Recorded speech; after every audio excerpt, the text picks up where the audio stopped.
RDTDaily.com presents a Tarabuster with comedian Tara Devlin. Alrighty. What the hell is happening besides everything else? Hi, guys. All right, we're doing a simulcast. Nice to see you. How's it sounding? How's it looking? I'm just going to do a little checkity-poo. Okay, sounding all right. Okay, listen. Thank you, everyone. I see the chat room filling up at youtube.com/C4channel/Tarabuster. And we're going to be calling Robyn in a couple of minutes here for our Wednesday simulcast. And what else? Oh, yeah, become a patron at patreon.com/TaraDevlin. That'll be good, right? If you can, because we need friggin' supporters. We don't have big billionaire benefactors. And I want to thank Charlie from APS Radio News for everything he has done and does to keep the show going and growing, and for all, his kindness in general for the community cats, and he's done more than most, I have to say. So check out APS Radio News and tell him Tara sent you. And what else? Oh yeah, I said patrons already. Next Thursday, if all goes well, I'll be doing a show on the Political Voices Network with Tara Dublin. Our names are very similar. Sometimes people confuse us, and we decided let's allay the confusion. Is that a word? And do a show together, so people know that we're two different people, even though we have very similar names. But in the meantime, so yeah, all right, we got a lot of work to do. I'm tired in general.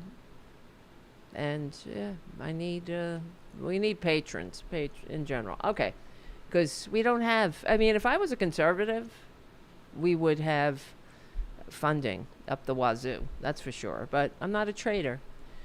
I love America. I'm not trying to take any money from Russia. Could you imagine? That's who they are. How dare they, right? How dare these people call themselves patriots and then take funding from Russia? It's just disgusting. All right, let's call up Robyn. Where's my Skypity-poo? Skypity-doo, Skypity-poo. Oh, look who it is. Uh-oh. Look who it is. Hello, Boudica. Mwah. All right, go away. You're a very good girl. Oh, no. Now my shirt is all filled with hair.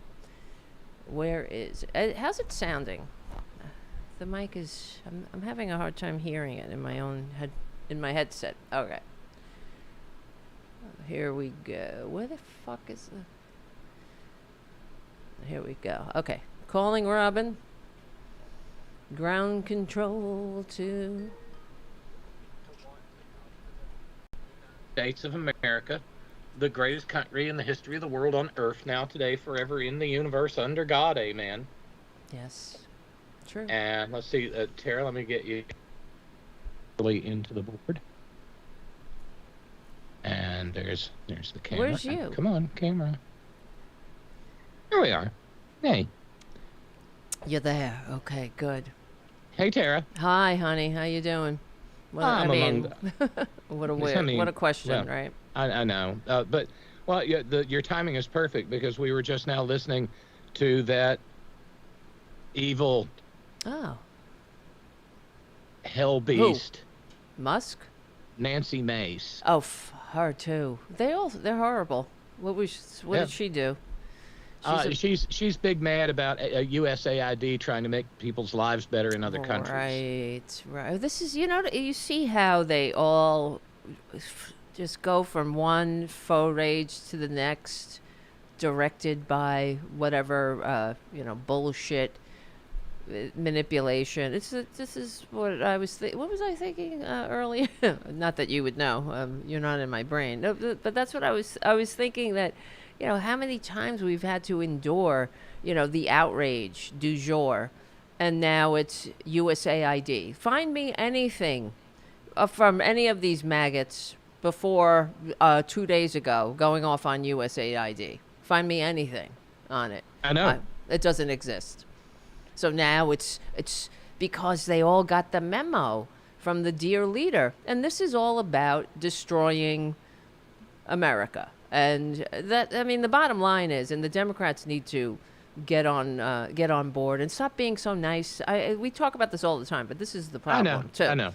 But because I was watching Chuck Schumer yesterday, and Chuck Schumer and Hakeem Jeffries did a press conference, and Chuck Schumer, he's not very inspiring, as we know, but he's like, he was saying, we all think we should reform government. That's nothing bad about that, but the way they're doing it, like, fuck this. They're not reforming government. They're destroying government. Right? That's not difficult to sort out as long as you're not Chuckle Schumer. Right. It's like he's so eager to normalize this. It seems, and it's not touching him. So why should he care? Right. And this is what what Democrats seem to do. This is not normal. What they should say is that Republicans never liked democracy.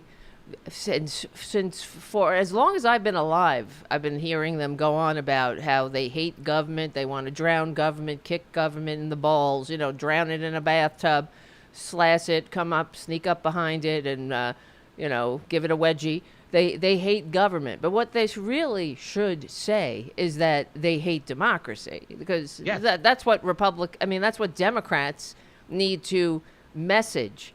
When you hear Republicans say that they want to shrink government, what they're saying is they hate democracy, because they're talking about the government that the founders fought a revolution to create and entrust to us, the one born in the liberal age of enlightenment that promotes the general welfare, the nation of laws, the e pluribus unum. That's what they hate. They like government just fine.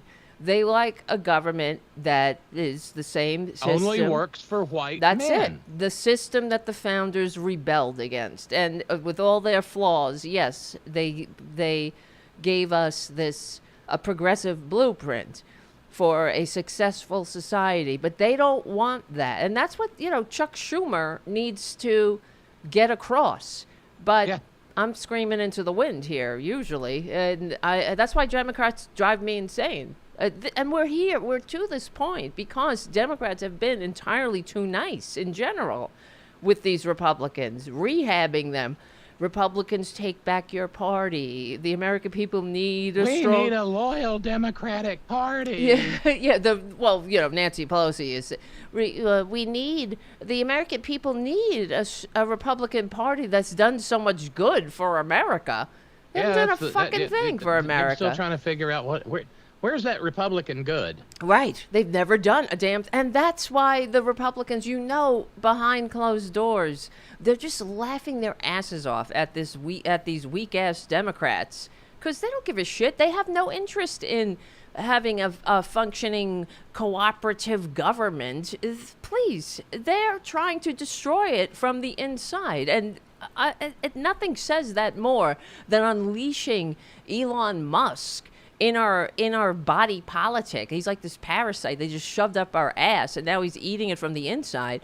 And I know it's a disgusting. Who said at the outset that his goal was to break the American government as retribution for us spoiling all of his apartheid fun in South Africa. Right. And listening to Chuck Schumer too, the other day he said, of course he's really annoying. He's like, and Doge, he kept calling it Doge.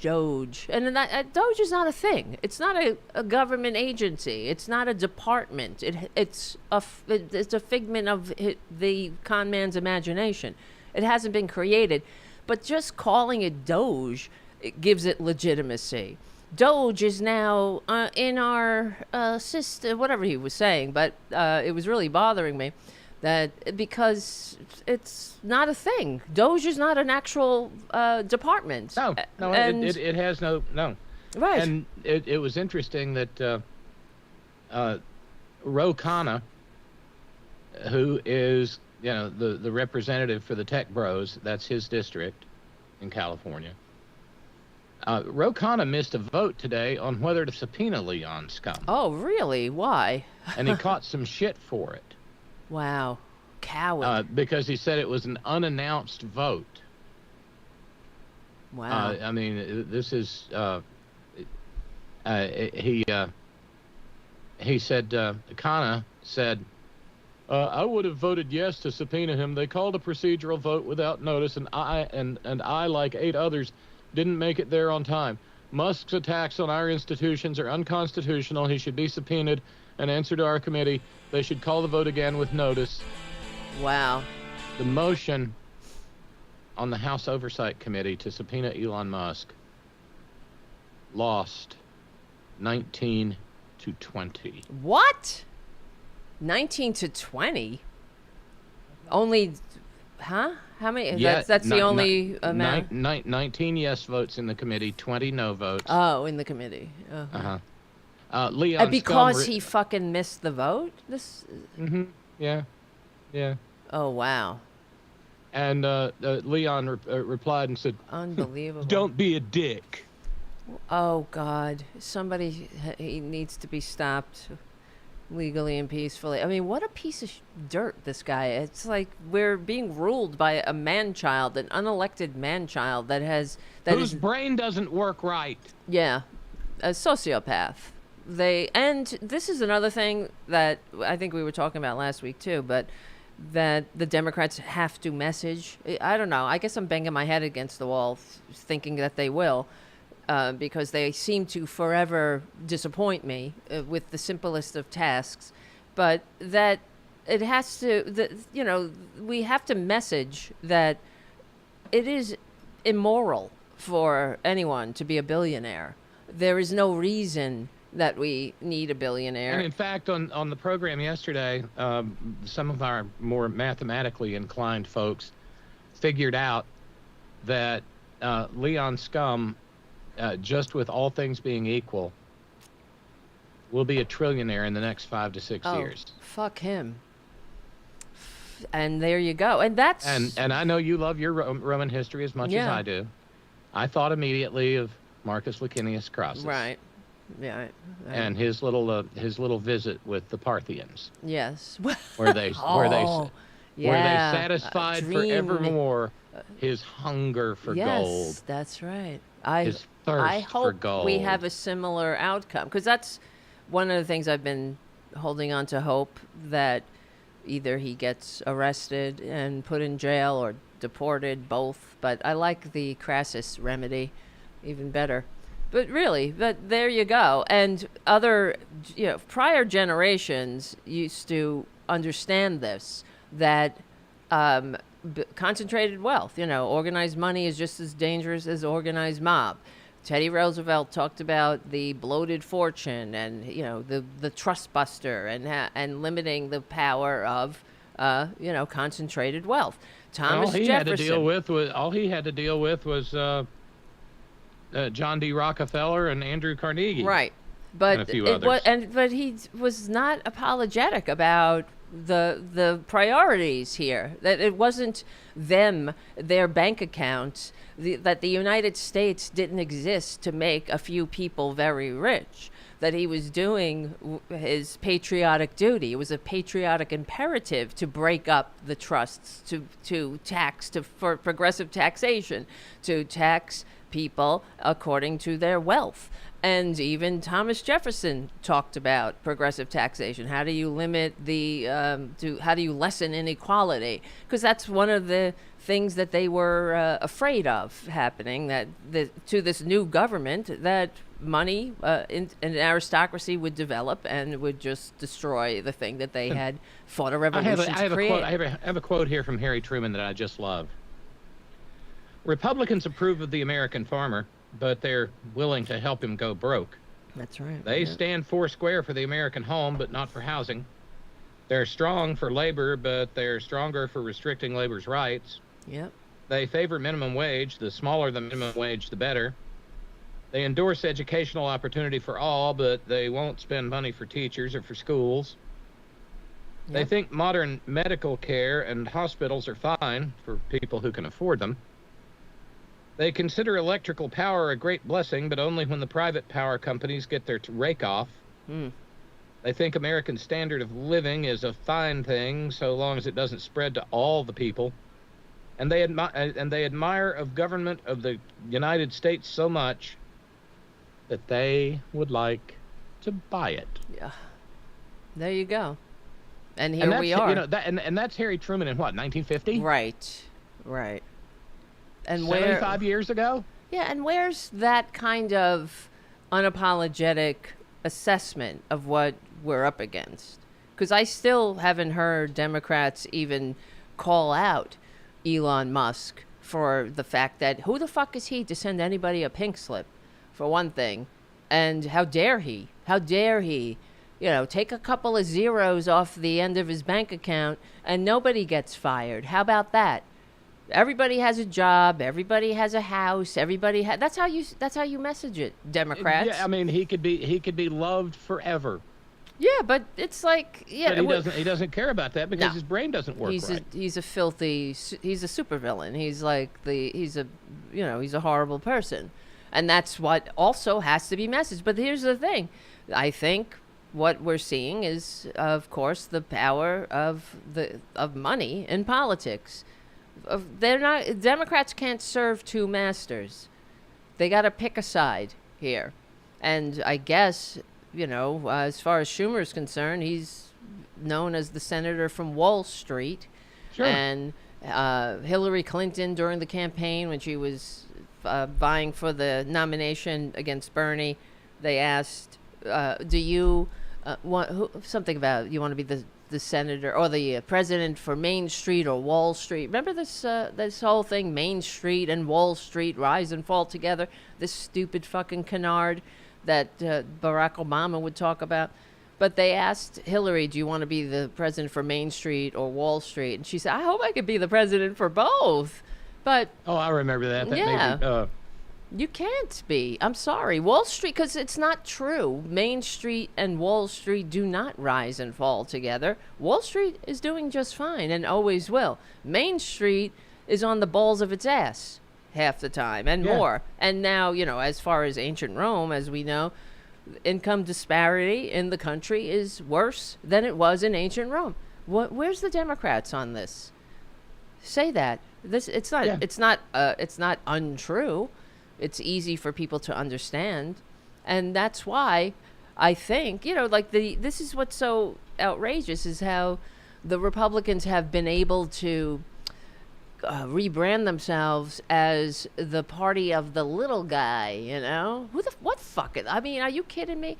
They're the party of the working class racists, and bigots. That's what they are. Haven't done a fucking thing for. But you're right in as much as it's a rebranding. Yeah. Because the Republican Party that you and I grew up with would not be caught dead saying that no, but they understand they still despise working people as much as they did before.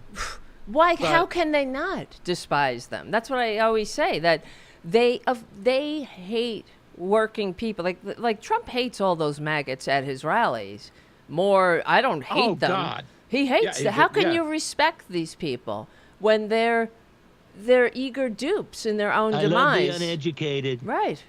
How can you respect somebody who is that easily played? You don't. It's like the con man doesn't respect his marks.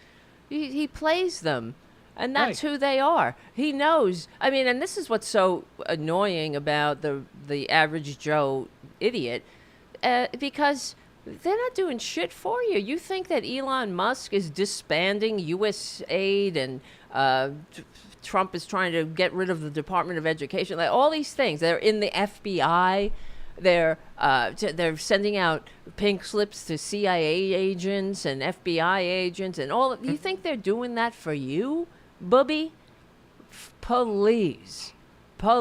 You notice. Well, you know, I'm a bit of a Shakespeare aficionado, and I'm trying to remember which play it comes from. I think maybe it's Richard II. Whence comes that line? The first thing we do, let's kill all the lawyers. Oh, yes, yes. And everybody, ha, ha, ha, that's so funny. Let's put that on a T-shirt. Yeah, it's funny until you realize who it is that's saying that. That is said, those words are uttered by conspirators whose goal is to overthrow civil governance. Right. There you in go. merry old Angolan. And that's what we've got going on here. Yeah, you take people who take their, I mean, yeah, these are civil servants. They are not partisan. They're not partisan hires. Okay, who knows what their politics are? But they want to. They want. If you're a mob boss, what do? You bribe the cops. Yeah. Well, yeah. Because you want there not to be any cops watching. Yeah. Well, that's why the Republicans, when they like go this, after unions, this Kash Patel creep. Who, I mean, he was confronted with his own words, and he said, "Oh, that's a partial quote." Yeah, well, that's okay. That's what they. The whole quote doesn't make it any better. No. Okay. It's like anonymous smears. He is there to create a situation of lawlessness, so that the crimes can then be committed. Yes. And this is, I mean, they're taking the eye off the ball, so to speak, of external threats and turning it inward. So this is like a dream come true for every anti-American, democracy-loathing dictator. I mean, are you punks, kidding me? Thugs, cut purses, foot pads, highwaymen. I've got somebody on the stress line here. I don't know who it is, but let's bring them on for a second, Tara. Hey, welcome to the program. Hey, baby, it's me. Hey, Tracy, how are you? I'm better now. I mean, that's a loaded question. I know you're not okay. No, but my son is, for those of you, I don't know if he told people yesterday, but my son Alex was admitted to the hospital yesterday with chest pain. They did an angioplasty. They did the echocardiogram and found that he had blockage, some major blockage in his heart on a few arteries. They did an angioplasty, and they found the blockage, and they did a set of stent. His heart is still strong. Good. There wasn't any major damage. He's a young man. Yeah, he's only 36. He'll be 37 in May. But then this is when the mother part kicks in, and I want to sock the boy in his throat. First of all, yesterday when he was feeling pain, he was going to walk to the hospital because he didn't want to spend the money on the Uber. I still have yet to talk to him, really, because he didn't want to worry me, not realizing that that's the worry is going on. Right. Right. And then when he finally does commute, he did speak to me briefly when they took him, from the ER to the to his room to say, "I'm okay, Mom," and he sounded good. But there's going to be a reckoning because now I need to have a conversation with yes, you're a grown child, but there are things you don't do. You do not call your mother if you're going to the ER with chest pain. You do not tell your mother in a text message that I can't talk because my mouth is too parched. What? These are things you do not say to your mother when you are thousands of miles away in Portland. You do not. And so I was scheduled to go up there for a visit at the end of this month. They're having, there's going to be a cardio care team to discharge, when they discharge them tomorrow for a half an hour after care meeting. Well, one of the things that just absolutely drove me up a tree when you were first telling me about this, Tracy, is the fact that he was waiting on a gurney in a hallway of an ER. Yeah. Damn. That part. I mean, obviously, that's it. So. I mean, I thought people who walk into the ER complaining of chest pains kind of go to the front of the line. Right. And how long was he like that? And so, let's not talk, baby. And so, a few hours before they put him in a room. Yeah. But I just, oh shit, I haven't told 50. But I just, for those of you who are listening who think you are grown, to see you, and your mother is still alive, be you Gen Xer, a millennial, a Gen Zer, whatever the fuck the next one is, Gen Out. Call your mother if you're in the hospital, and don't text her to say, oh, you know, I don't need to, because I haven't had anything to drink. Boy, if you got to croak it out. So my sister was there. He had, after they did the angioplasty, and, they got him back settled in his room. She said, Alex, please don't not call your mother after you eat, because I don't want to have to come back up here, because to keep her from flying, getting on my own broom or whatever the case may be, and flying up there tonight. So, like I said, tomorrow I will know exactly the extent of what's going on, and then I will govern myself accordingly as to when I'm going up, because they did say, because they put the catheter through his right arm, so he cannot lift anything over 5 pounds for the next week. But that's all I know. But he's gotten the care that he needs. Right. I've got you've obviously got a million things to attend to, and I just wanted to let you know. I'm glad you did. I appreciate what's going on. I'm glad you did, and I'm glad you let the community know. I know you love my son, even though you don't know my son, but I know you love my son. We've argued about sandwich toppings, so we're good. Right. Yeah. We're good. Okay. So anyway, you guys. Thank you for taking my call. I know that, and anybody that wants to reach out, you can find me on Facebook or the Twitters or the Instagram.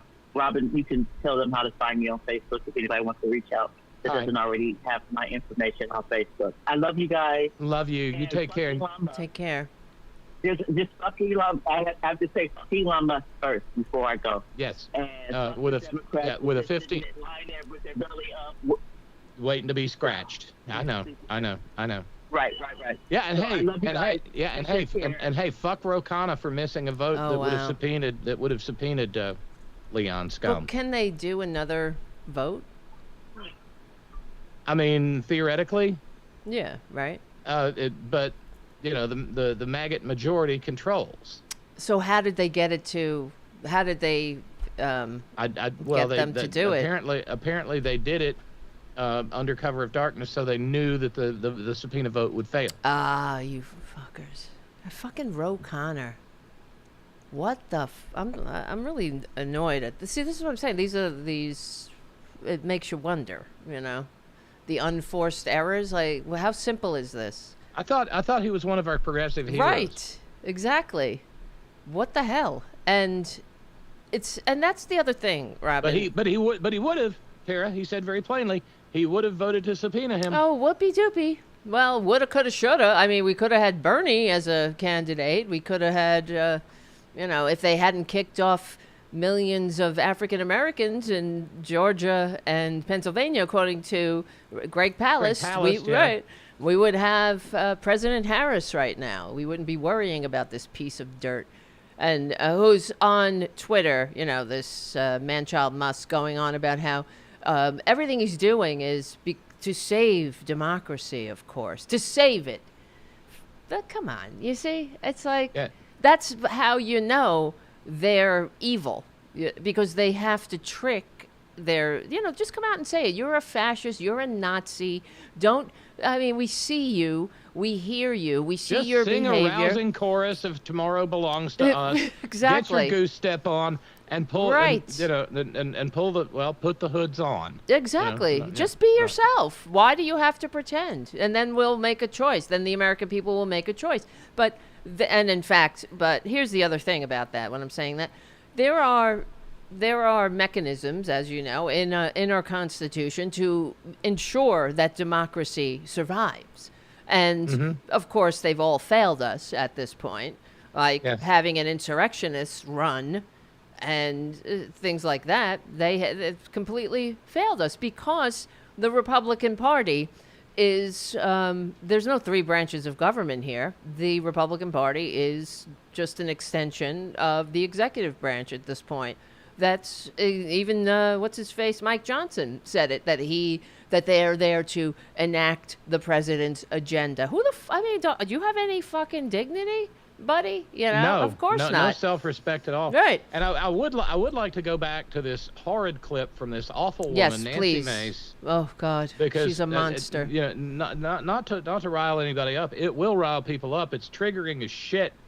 For some in our communities and our audiences. Wow. But the face, evil has a face. Yes. Evil has a voice. Oh, yeah. And we have to put it, here she is railing against different programs that were funded by USAID as if she's morally, offended. Right. Where's she been? If it's so offensive, where the fuck has she been? For, all this time. If USAID is such a boil on our ass. And she's screaming slurs throughout it. Wow. And they've got two pet maggot governors and one governor who keeps saying, "I don't have a position," and she's all bitchy at him and says, "I'll bet you don't." Oh, I hate her. Legally and peacefully. No, I mean. I hope she finally gets the goddamn day she deserves. I do. A great getting up morning. I really do hope. I agree.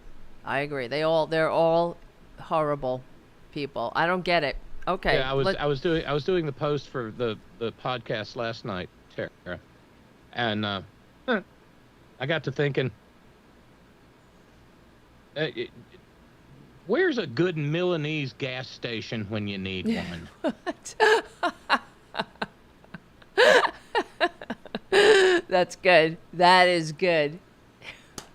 I mean, so we could use some Mussolini impressions now. My favorite, and I noted my favorite photo of Mussolini is the very last one they ever took of him. Him and his girlfriend, doing their best. That's why I remember saying that to a maggot once about I hope to see somebody doing their best Mussolini impression and something or whatever. They were so outraged. Are you calling for violence? You know what? No. There needs to be, if it hasn't been formed yet, it needs to be formed. We need a punk band named Milanese Gas Station. That's great. So anybody out there, punks, you're in a band, that's a good one. I like it. That's a good name for, a band, a podcast, Milanese Gas Station. That's a good one. Yeah, podcast. Yes. I like it. Hey, maybe if we ever flesh this thing out and take it a little further and brand it and have it. Yeah. Wednesday night at the Milanese gas station. Yes. I like it. Tara and Roxanne at the Milanese gas station. Yes. I love it. Hey, you know what? Before we play Nancy Mace, I've been some of the things I've been thinking of is that 2 years, okay? 2 years. But then I feel like Democrats will disappoint as usual because all we really need are 67 votes. We need the House and we need 67 votes to impeach the monster.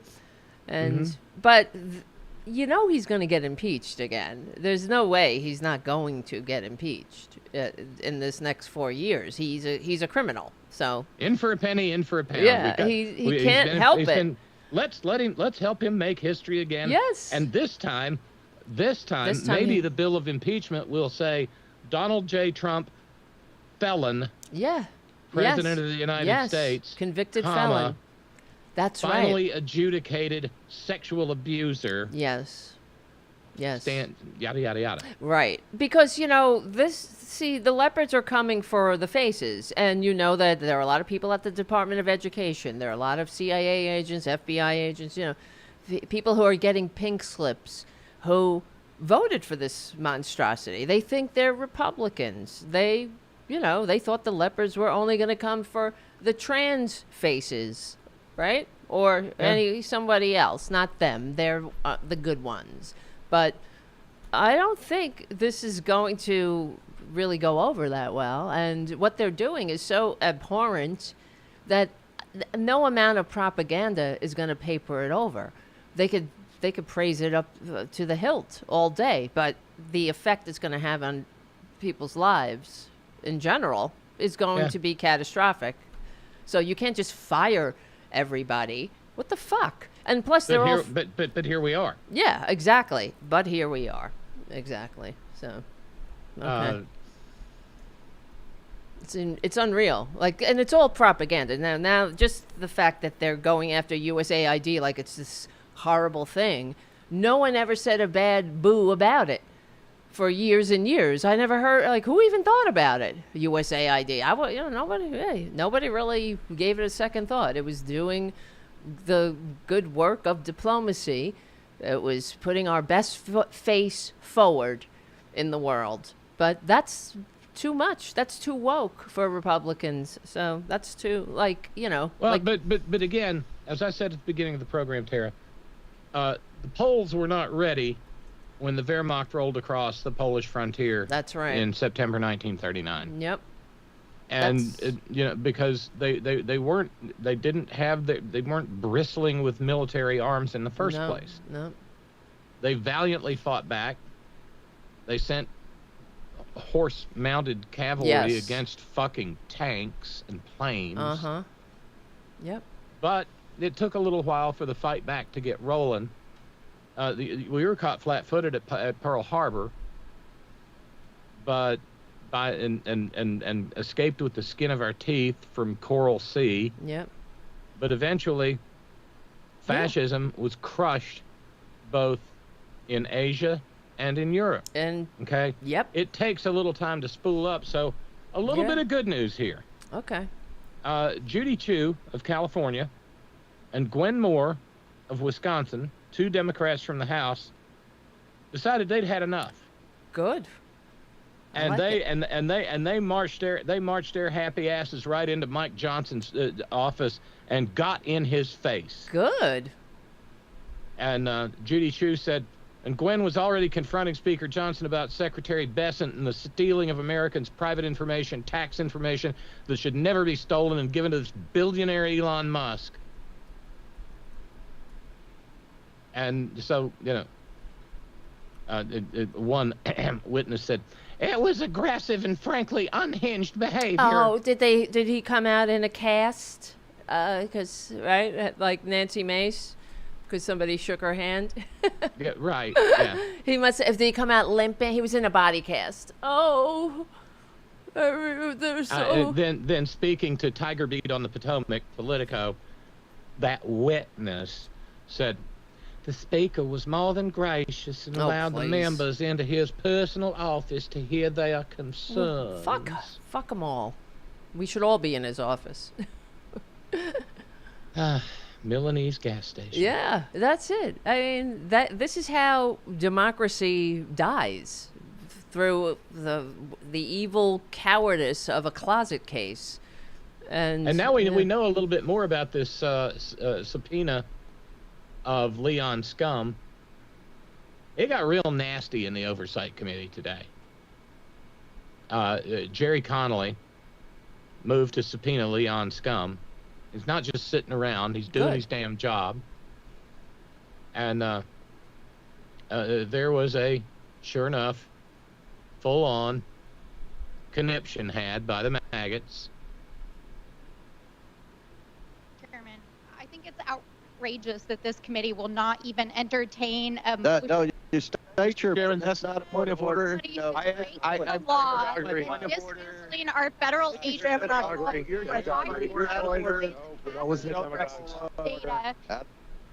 will not Out of order. Out of order. a motion to break this. This is are in favor of tabling. Yes, let's have order in this country. Kingsbury, you're out of order. You know you're out of order. You know the rules of this committee. There's been a motion. Mr. Elon Musk is out of order and dismantled. Out of order.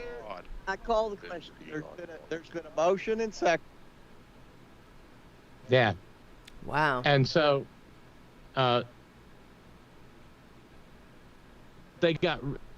I mean, they had such a hissy when Jerry Connolly put forward the motion, and Connolly said, "Why don't we want to debate Elon Musk coming in and talking to us about his work and how he's enriched himself by $64 billion?" Unbelievable. And then fascist lickspittle Virginia XX Fox of North Carolina moved to block the motion. Wow, what a pathetic fucking bitch. Oh my God. Don't they have, they have no shame. And what is that's what I'm saying, like how can they even justify their behavior? How can you justify this? And see, the thing is, Connolly was being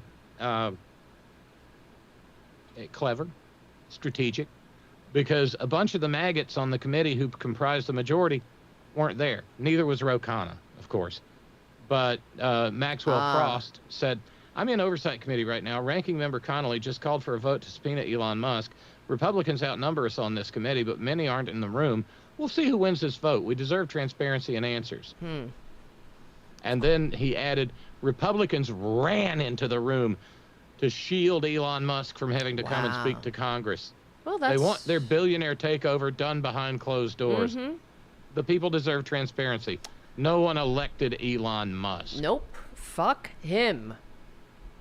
And I called, all my representatives and my senators, and and they said that they were getting a lot of calls. Of course, Schumer's people didn't pick up. I talked to the people at Gillibrand's office and my rep, Nydia Valadez or whatever, and Velasquez. Yeah, she's it used to be AOC, but damn, but she's all right. But anyway, and I was saying, I said to him, what is, I don't understand. Like, who is this Elon Musk? And he has zero power.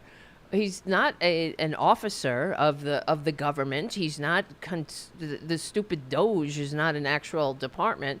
And who the hell is he to send anybody a pink slip? Or to offer anybody severance, of course, which will never be paid.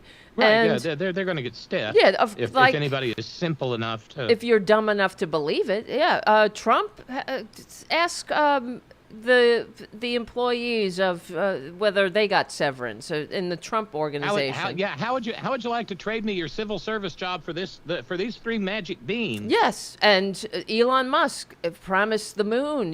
For the Twitter employees, they're in court now.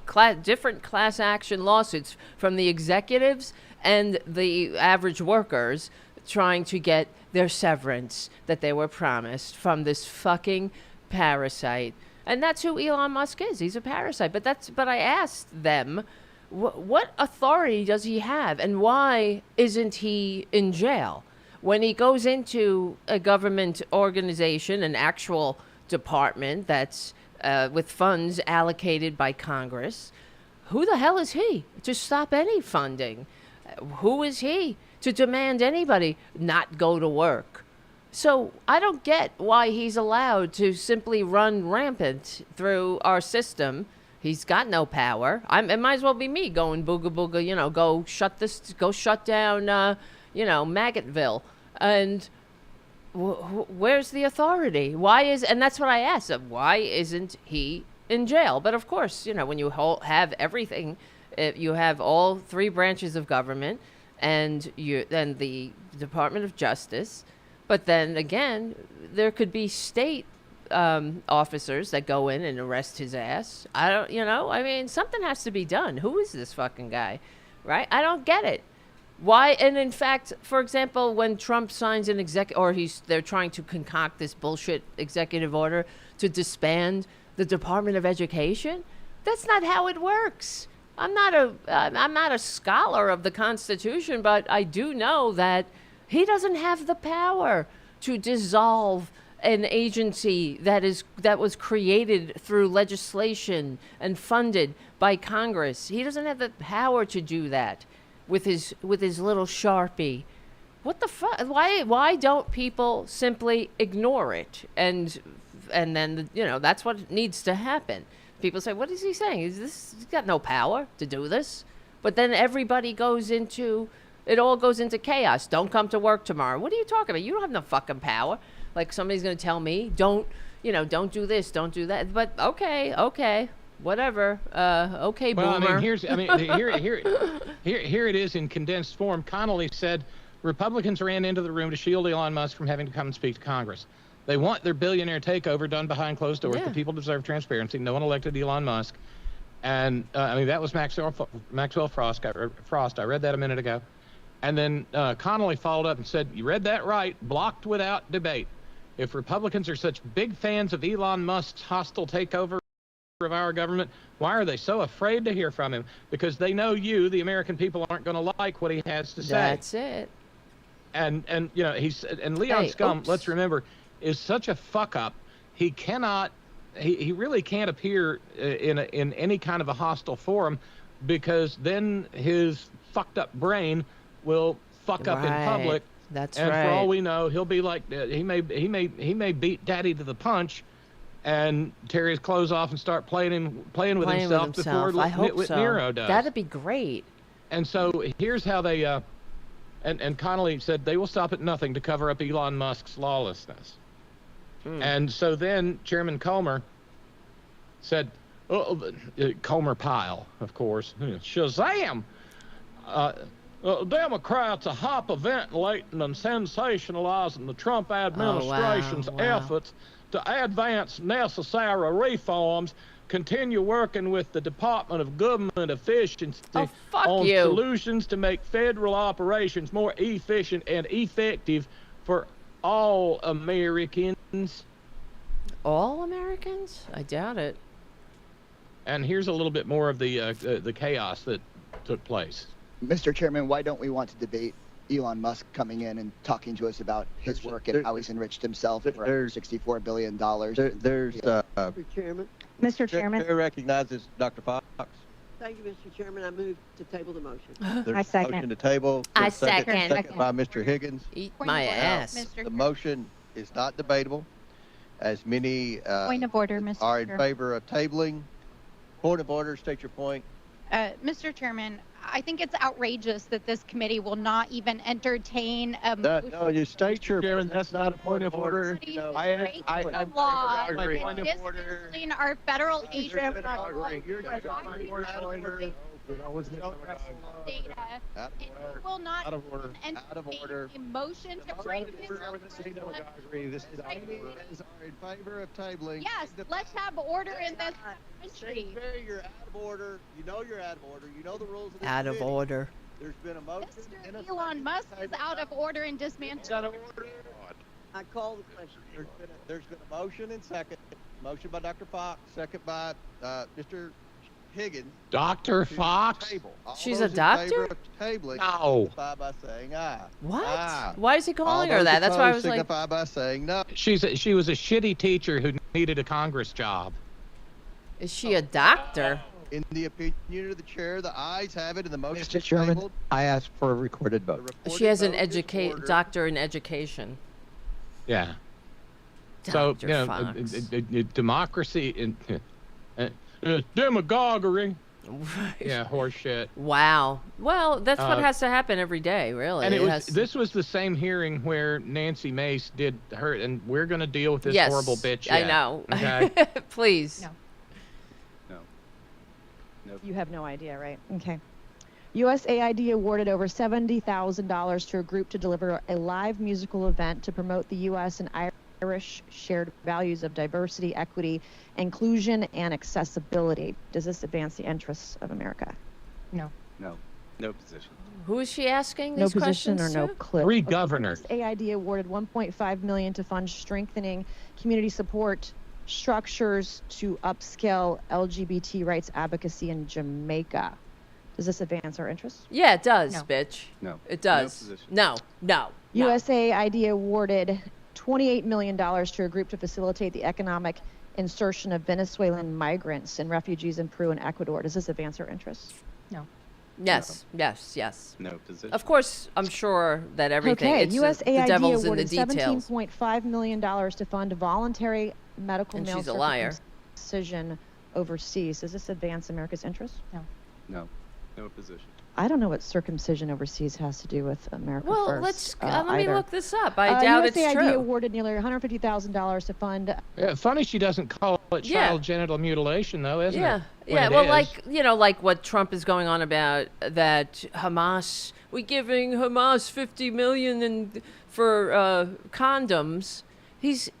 People are saying he's getting that confused with Africa. There's a place in Africa also called Gaza, or even if they're being generous because he's Ghana? a liar. Ghana, maybe? Yeah, Ghana? something. Yeah, and but now it went. Well, now and- he's saying. and she was barking and grunting about a program to for the LGBTQ community in South Africa.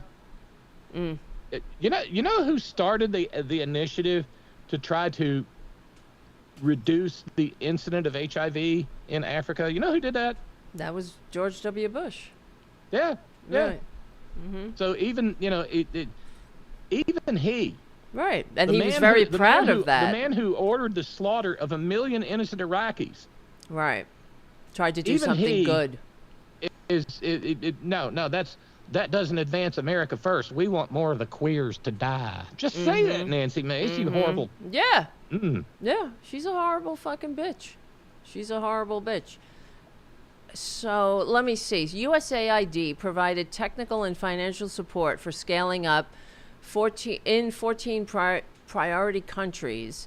VMC. VMMC. This is voluntary male circumcision programs in an effort, part of the U.S. President's emergency plan for AIDS relief initiative to reduce HIV transmission. So it was part of George W. Bush's, you know. I mean, I guess that's a conversation for another day. But I'm just saying because how does cutting a little baby boy's pee-pee, part of his pee-pee off, how does that reduce HIV transmission? I think that I'm not an expert in that, but I guess there is some scientific data, and it doesn't have necessarily mean it's baby boys getting it. It could be grown men as well, but who knows? I don't know. That's true. That's true. Voluntary. Voluntary. Yeah, so it's if a man wanted it. There's not a baby boy alive who's ever volunteered. Right, to exactly. have the end of his little pee cut off. Exactly. So and that's what Republicans do. It's like, oh, this worthless fish, the smelt or whatever, which is total lie, of course. Yeah. But there is something called the balance of nature, and maybe that fish is feeding the hawks, and then the hawks do this, and then that all connects. Right. So I don't, and it ends up with us Cue being up the fucked. Lion King, the circle of life. Right. And doing that, and whatever, and with the way that they cherry pick, and they pick, and the way they frame it, of course, the devil's in the details, of course, and they are devils and demons who simply lie. So, and like now, Trump's 50 million for condoms for Hamas, of course, which is a fucking total lie, is now 100 million every time he gets in front of a camera. I guess next time it'll be 200 million. He just 100 million for condoms. This is what Republicans always do, and they don't, because they count. Well, and let's I know this is a lot, but let's remember what Stormy testified to. He didn't want to use one. That's right. Yeah. He's a dirtbag. So he's condom hostile. He's condom hostile to begin with. Mm-hmm. I mean, arguably, if you consent to have sex, and we're talking about with someone with you consent to have sex and say yes, as you wear a condom. Mm-hmm. When he didn't, consent was technically withdrawn, and he raped Stormy Daniels. Oh yeah. Oh just yeah. like he raped E. I Jean know. Carroll. He's a fucking rapist. Yes. Yes. He's been And judged. he needs to be deep in some dark corner of a men's prison. Right. Where he Yes. can't hurt women anymore. I know. I agree. It's beyond repugnant. That's why I'm so. I really when I'm hearing everything every single day when another offense comes at us, like the Blitzkrieg, and this is part of Project 2025. Of course, they said they were going to do all their horrible destruction of America within the first 100 days. So because we're not set up to fight back like that. One thing happens and you're on your back foot, and then another thing comes flying at you. So, yeah. But like you said, eventually, fascism doesn't end well. It will end. And eventually we will get our footing. And the American people, I believe, now, are not going to stand for this. We all have family and friends. And that's the other thing. Like, this is another thing I hope that will come out of this horrible period of time, is that the American people we got to get back to e pluribus unum. We are in this together. Yeah. Out of many, one. We don't leave people behind. We pledge our lives, fortunes, and sacred honor to each other. Could you imagine somebody said that today to Republicans? That sounds positively woke, right? Communism. Pledging your life, fortune, and sacred honor. I will pledge your life, your fortune, and your sacred honor. Leave mine alone. I don't have any sacred honor. That makes me smart. That makes me smart, right? He doesn't even pay his fucking taxes. He's a parasite. They all are. And that's another thing that generations in the past understood, that the rich, like somebody like Elon Musk, it's nothing self-made about him.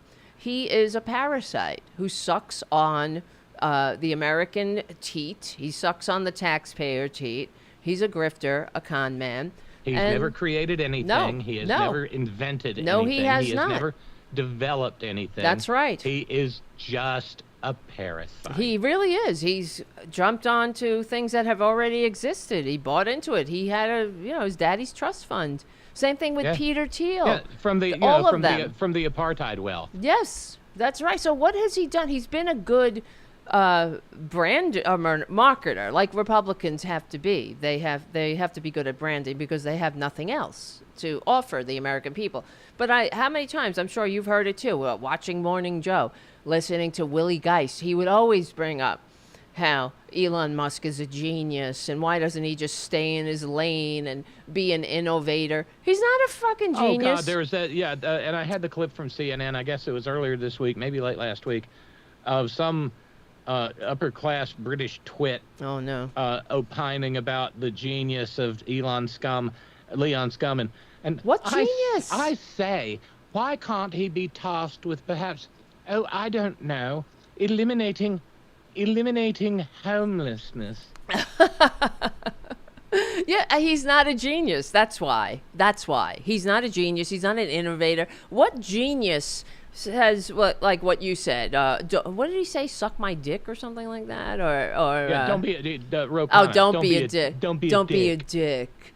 But that's the kind of things he says, because he's an emotionally stunted adolescent that has entirely too much power, and he's been having his ass licked for years. He's not everything that he came up with, all his stupid let's go to Mars bullshit.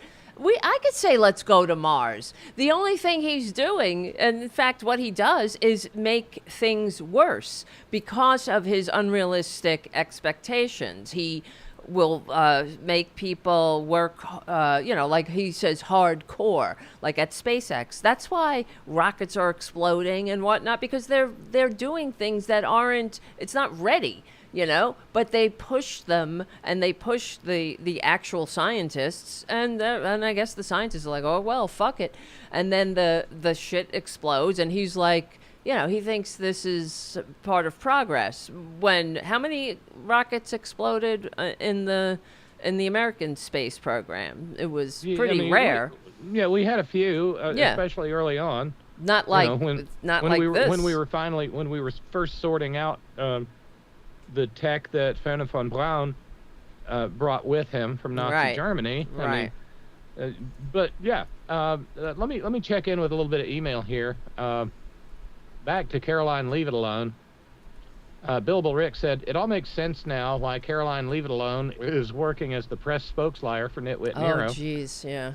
She has daddy issues. According to Wikipedia, they all do.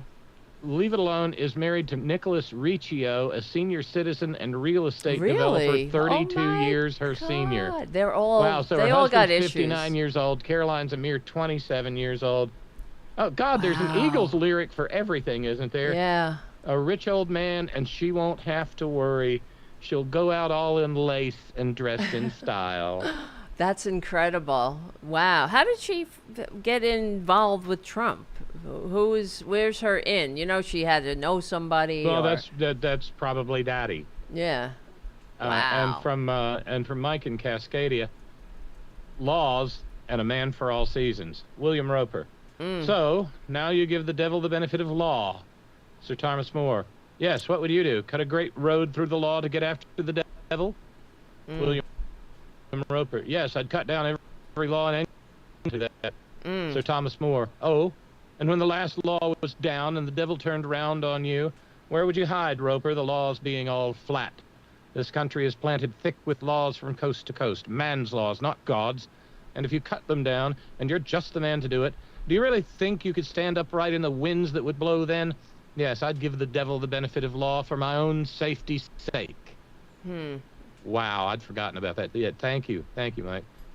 Darlene, Jerry Connolly's ranking member, wasn't it incumbent on him to tell the other Dem committee members ahead of time he was making the motion to subpoena Leon Scum and that they better be present? Unless Connolly's not supposed to discuss matters ahead of time with other committee members. I doubt it. This is what you get when you elect as ranking member a 74-year-old battling cancer. Nothing against Connolly. I like him, but I can't see AOC making that kind of major unforced error. Or he suddenly got the idea to do the subpoena while in committee. What am I missing here? Well, Darlene, that's exactly what happened. The maggots were all out maggoting, and there were a bunch of absences, and so he brought the motion forward knowing that they would have to scramble and he might be able to get a tactical advantage. Wow. Yeah. He just took a shot. I mean, it was in the moment. He shot his shot. You had to do it. You gotta do it. And along the way, won some of the messaging war on this.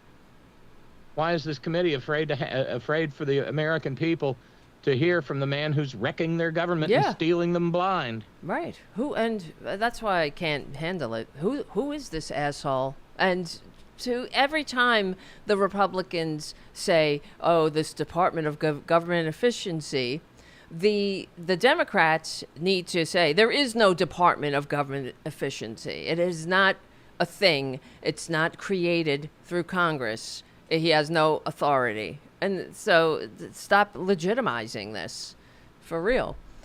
So let me see. I was asking the chat that because your feed was kind of stuttering for me. Was it fine for you? Yeah, there haven't been any interruptions. They said it was a little stuttering, but they said it's fine now. Well, Tamara said, subhuman monster, thank you for calling out Nancy Mace on her bullshit. She really is a monster. Isn't she? Who voted for her? And then George in Corsgold, Miss Lindsay. Oh, God. I think he's a kook. I think he's crazy. I think he's unfit for office. That was 2016. Yeah. The media should play this quote every time he defends Trump. That's right. Right. And what about Marco Rubio, who I have numerous clips of him going around saying Trump is a con man. The American, he said the Republican Party and the American presidency should not be given over to a con man. So he's no longer a con man, Marco? No. Oh, well, the check cleared. Cleared. It's that's when they tell the truth. Not at all far from you, Angelo in the People's Republic of the Bronx, Chuck Schumer, Senator Wall Street, and his ilk. It's long past time for Nancy Pelosi and Chuck Schumer to go. Oh, yeah. Oh, they represent yeah. the same interests that got us here in the first place. Nancy Pelosi's were capitalists, and that's the way it is, was what got me disaffected with the Democrats and made me a full-fledged socialist. 100%. The Dems don't have a wartime consigliere, and we're on a war footing now. Yep. And I don't have too many good words for James Clyburn either. Yeah. No, 100%. Yep. They forced Joe Biden out in a panic. Lost. That's right. They suck. I mean, their head should be on a chopping block. That's right. That's the way politics goes. It's time to get serious and start start retaliating. Yep. They've presided over the decline of the American experiment. They've been in office as long as it's taken the United States to go from the most upwardly mobile to the least, and with the widest income gap, from the slightest income gap to the widest income gap. That's what they've done, and they've allowed their, I guess, through their inability to kick ass and take names, kick some ass and ask questions later, for Christ's sakes. And their inability to do that is simply not meeting this moment. And that's what really has me concerned. It's not about, I don't know if you saw one of the first days that this shit was happening. And Chuck Schumer gave some speech. I mean, it's just the most uninspiring speech, with his head down, reading off his notes, and with absolutely no passion, no urgency. And it's, go away. Leave this to the younger people who really know what's at stake here. And as far as Nancy Pelosi, I mean, she has fucked us, up and down, of course, but with her, the American people need a strong Republican Party and all that. But what's her claim to fame is that she's a good fundraiser, right? That's why she became the speaker. So, because she was good at fundraising. Well, she's good at the very thing that is wrong with this country. Money and politics. Yeah. Sure. She's good at that. So maybe we need somebody that's good at not taking money from billionaires and giant corporations. That's like I saw some maggot earlier today, from a day or so ago, saying U.S. aid is nothing but corruption. Jesus Christ. So easily manipulated. AOC makes $174,000 a year, but she's worth $30 million now. There's no way to get that except by graft and kickbacks. Get out of here.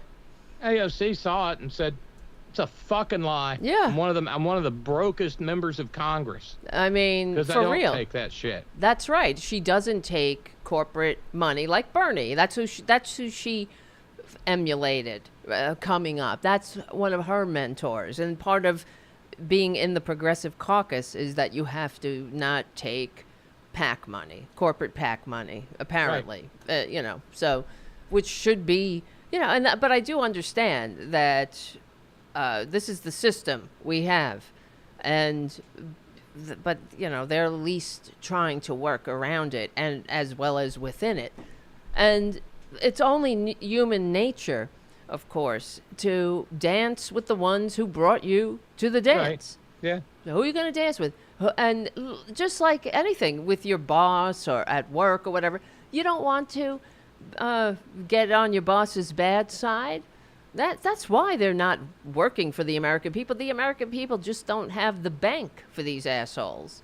No. So, and that's the other thing. They say that, and as I'm not a big defender of Chuck Schumer, of course, but one of the, I know he's worth a lot. How much is he worth? How much is, I'm just looking up Chuck. I think because you got to always double check what comes out of a maggot mouth. And Ralph's serving as the Horn Ad Hoc Shakespeare Research Department tells me that, yes, first thing we do, let's kill all the lawyers, comes from Henry VI. I was wrong about the play. And from, let's see here, from Sylvie, going back to the Coral Sea, my great-uncle Ray Leon Jacques was a radioman aboard the USS Lexington during the Battle of the Coral Sea. He died aboard her. Years later, Ramey, the 4-year-old son of his sister, dreamed about a room with lots of dials and boxes on fire, and I couldn't get out, so I died. Ramey was named after his uncle Ray. Mm. Damn.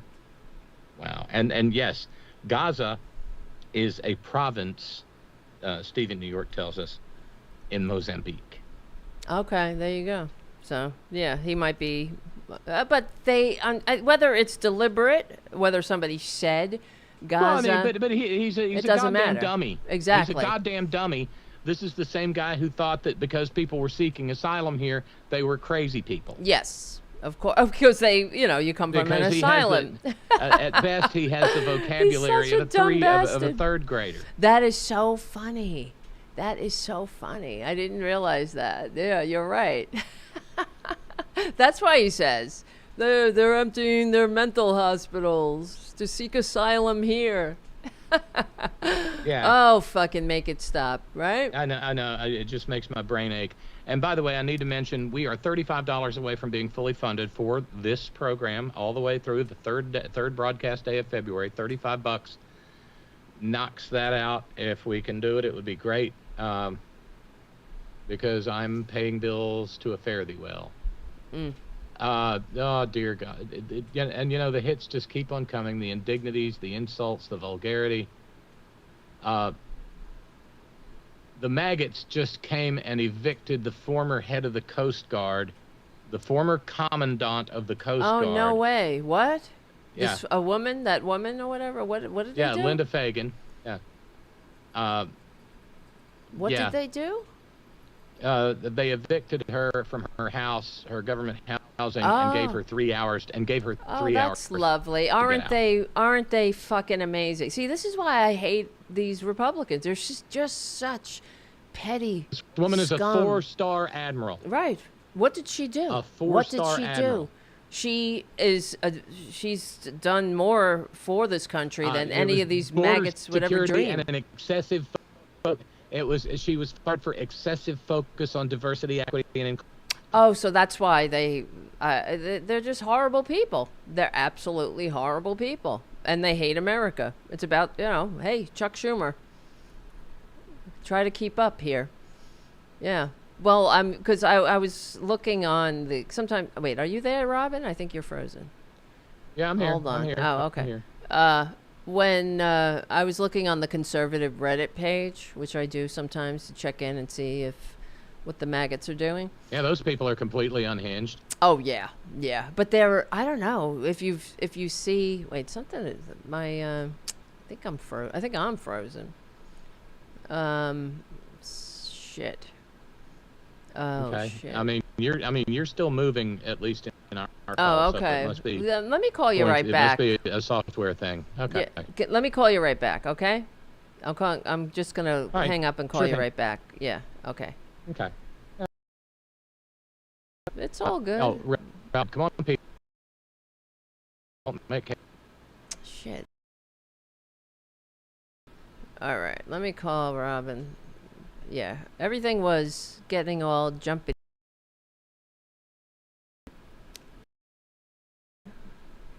AOC put on a great message. Good. Let me see. She's amazing. Okay, wait a minute. Sorry, guys. You know how it is. Become a patron at patreon.com/TaraDevlin. That'll be nice. To keep the show going and growing. Where is my Skype-a-rooney? Where's my Skype-a-rooney? There we go. Here we go. Okay, I'm calling Robyn again.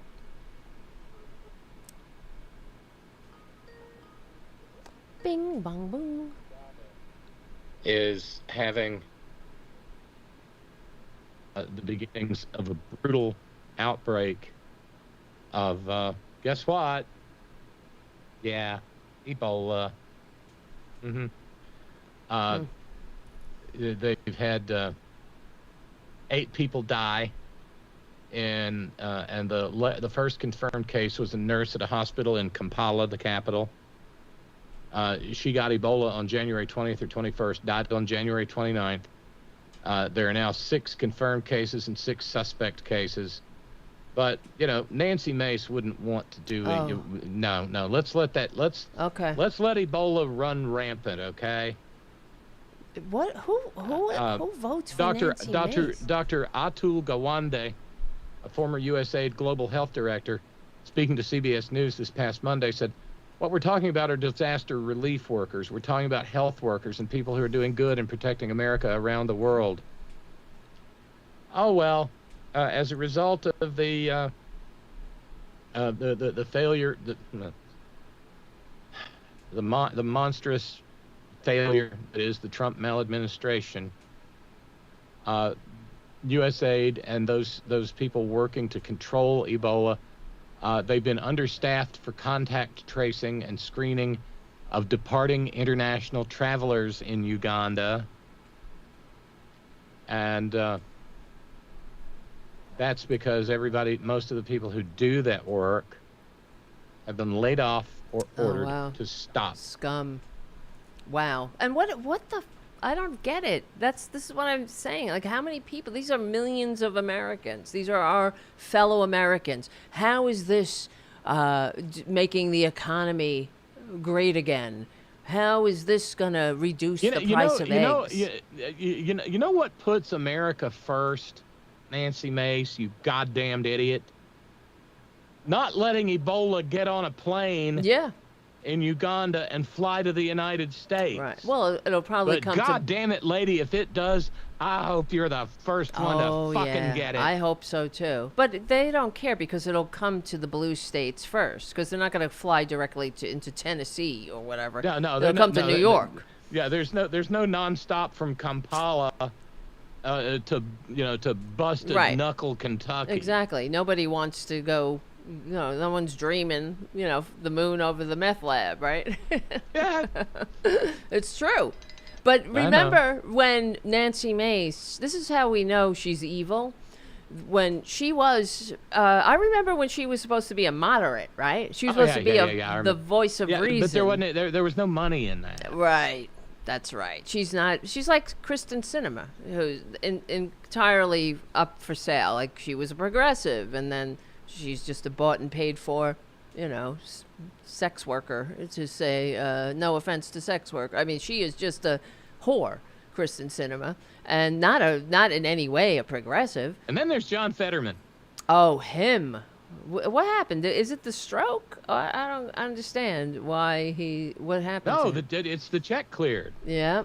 It all started when AIPAC gave him a great big horse gag and wad of money to say that people in Gaza, shouldn't exist. He's just horrible. He's one of the worst now. But remember, early in her career, Mace was supportive of LGBTQ rights, right? Yes. Yeah. She was. I always remember seeing her on whatever shows where they would introduce her as a moderate. She was the voice of reason. Now she's just a screeching, screaming banshee, Mimi. I'm sure you saw when her It's true. Yeah, she's a shrew. She's on the take. But for evil, this is the other thing that I don't understand, because don't they? I mean, really, don't you get that history is going to revile these people? They are not going to look good in history's light. Much less, I mean, normal people loathe them, and history's going to eviscerate these people. There's no doubt in my mind. History, it will look back on Trump and these maggots as the grifters that they are, as the threat to democracy, as precisely. Yes. As the age, like they. The question is, how long do we have to wait? And will we live to see that beautiful moment? That's right. Because, the Nazis, I always remember one of the quotes from Goebbels in the Nuremberg trials, where he said, not Goebbels, Goring, where he said, oh, how they cheered, for 10 years. Mm-hmm. Right? Yeah. They had 10 years, 10 long years.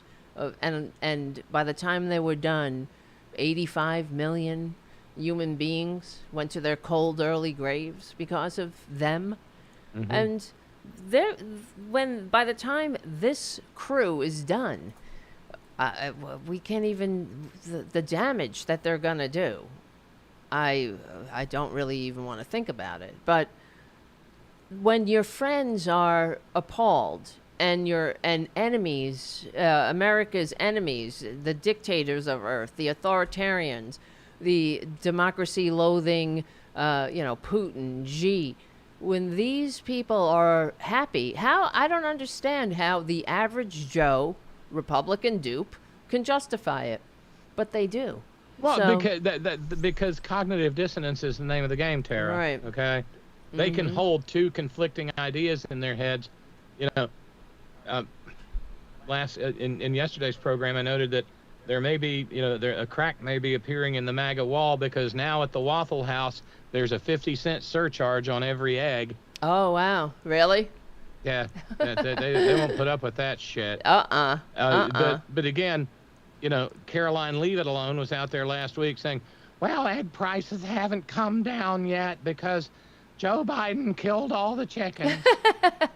Well, he wasn't in office when they were killing the chickens. I mean, but the thing is, all she has to do is say it, and yes. Emery and Marveline sitting in their single wide in their matching Barca lounges there at the Ballerina Swan Lake Country Club and Trailer Court go, yeah, Joe Biden killed all them poor chickens. He killed. And what do the crack White House press corps say? They just sit there and write it down, right? They don't say, well, that's not true. But anyway, they never push back. No, because they're as useless as tits on a boar hog. Exactly. And what is the point of this is the thing. They're saying, oh, if you're a podcaster, if you're this or that, apply to be in the White House press. It's going to be a real rogues gallery of ghouls. It's going to be. God, so many of these things have antecedents that just I remember them, and they just make me. I remember when Barack Obama first came into office, and he sat down and he had a nice little luncheon with right-wing podcasters and media types. And then he called in the progressives and had some beans and Kool-Aid. Uh-huh. Yep. Yeah, right, because message? What message? Right. Exactly. Who needs a message? Exactly. That's but what should happen, when they turn that White House press corps room into the Star Wars freaking cantina, right? That's what it's going to be. No, I mean, I love that, that story as he was coming back into office that, well, frankly, the press corps is very happy to have him back because even if he hates them, he loves to talk to them. And all that Biden ever did was send out people who knew the fuck what they were talking about. Did somebody say that for real? Yes, real White House journalists. Said that all Biden did was send out people who knew what they were talking about? Yeah, these boring people with their facts and their figures. Wow. And that's how democracy dies, right? It's unbelievable. But what I think is when they turn the White House press corps into the Star Wars cantina, they really, every legitimate news outlet should not be there. There's no point to it. What's the point? You're just writing down what the maggots say. Who cares? Right. They're lying right to your face. Like but there's an old and dishonorable tradition of stenography in the White House press corps. Think of Judy Miller. Back during the run-up to the slaughter of the innocent people of Iraq by George W. Bush. Right. Yeah, all Count Dicula had to do was say, take this down, Judy. Take this down, Judy. Right. And there's mobile weapons labs and aluminum tubes, and they're gonna kill us all, Judy. Right. We gotta do this now. Right. Yep. And I mean, it's just pointless. When I remember when Barack Obama first was elected, and remember he put Fox News to the back of the room or something like that, and all the other news outlets boycotted. They all got up and walked out. How can you do this to our brethren news organization? He was exactly right. And at the time he said Fox News is not a news organization. It's a propaganda arm aimed at destroying my presidency. And that's 100%. He was not incorrect. Sure. But, of course, immediately he backed down. Remember that? And then they put Fox News in Helen Thomas's seat. Front row center. And I remember as well, throwing Shirley Sherrod under the bus. Yes, that's right. And throwing and back then Van Jones was an up and coming brilliant young mind. Under the bus with you, Van. Right. Because in the Shirley Sherrod instance, they were more willing to believe a lying right-wing, avowed, admitted grifter than they were to believe their own civil servant. That's right. And without any kind of investigation, they just fired her. Even though she was targeted by this James O'Keefe propagandist with the selectively edited video. Remember what she was talking about. She was saying that it came to that she had the realization that it was not in her dealings with the public, that it wasn't about black or white. It was about rich and poor. And that's the message that the Republicans just cannot have out there. They completely manipulated her speech and made it into the exact opposite of what she was saying. That she was deliberately. If anybody would do this, they would speak about it openly. I'm deliberately targeting white people. And, it's just so ridiculous. But, of course, the maggots, who were teabaggers, T-tards at the time, they ate it up. Yeah. And Barack Obama and the Democrats immediately folded, which is one of my, it's one of the heartbreaks of my life. When Barack Obama was elected, I was like, so happy, I remember. And I sent him a book, not that he cares, right? But I sent him the book, Traitor to his Class, hoping that he would be the next FDR. But, oh boy. Nope. He was probably the best Republican president we've had in my lifetime. And I remember when he announced his summer reading list, and what was it? It was the biography of Ronald fucking Reagan. I know. And he would always quote Reagan, too. This is what Democrats do. That's why I was, as far as Joe Biden, he would quote FDR, and that was heartening to me. And he had a portrait of FDR and a bust of FDR in his office. And, that says a lot, But Barack Obama, he... as far as traitor to his class, in fact, I remember having the sad realization that, he was a traitor to his class, but not in the way I liked, right? The traitor to the middle class, really, because he was, even when they had he had an opportunity when the Republicans crashed the economy. We were almost had another Republican Great Depression in 100 years, right? And he had the choice to either bail out the banks or the homeowners who were underwater with their mortgages. He could have just bailed them out, given them the money to stay in their homes. But he gave it to the banks. That was a deliberate choice from Barack Obama. And here we are, really. Right. And by the way, just what makes some of this hard these days is just... keeping up with the flood tide of filth. We couldn't even get through the Nancy Mace song. Oh yeah, for God's I'm sake. sorry. You can play it. Yeah, her. During her confirmation hearings, Pam Blondie said, "Oh, I'll be an independent attorney general." No. Oh yeah, sure. Okay. No. It only took a couple of hours after she was sworn in earlier today, when she issued one of her first orders. They've created the Weaponization Working Group, Tara. What? Yeah, the Weaponization Working Group of the Attorney General's office will review politicized actions of anyone who investigated her Orange Jesus. Oh no! At both the state and federal levels. So she's told the group, which will be led by the Office of the Attorney General, supported by the Deputy Attorney General, that would be Todd Blanchie, and other divisions of the department to provide quarterly reports to the White House regarding the process of the review. The Attorney General is not supposed to be beholden to provide quarterly reports, but so their chief targets are going to be Jack Smith, Alvin Bragg, and Letitia James. Unbelievable. Well, good.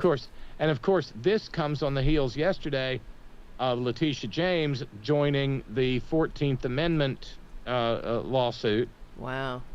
To block nitwit Nero's abrogation of Section 1 of the 14th Amendment and birthright citizenship.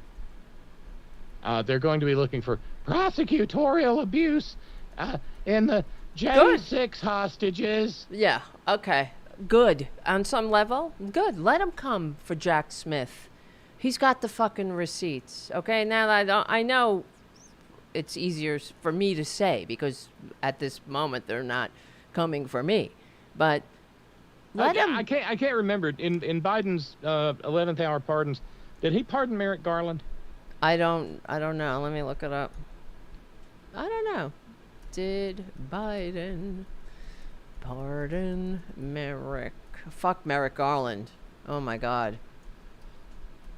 He's somebody that's going to go down in history. Yeah, Merrick the Meek. Yep, as a disgrace. No, he did not pardon Merrick Garland. Good. Yeah. He should. I mean, fuck Merrick Garland. He's the problem. He's why we're here, too. I mean, and the Republicans, of course. But, yeah. It's incredible. Really.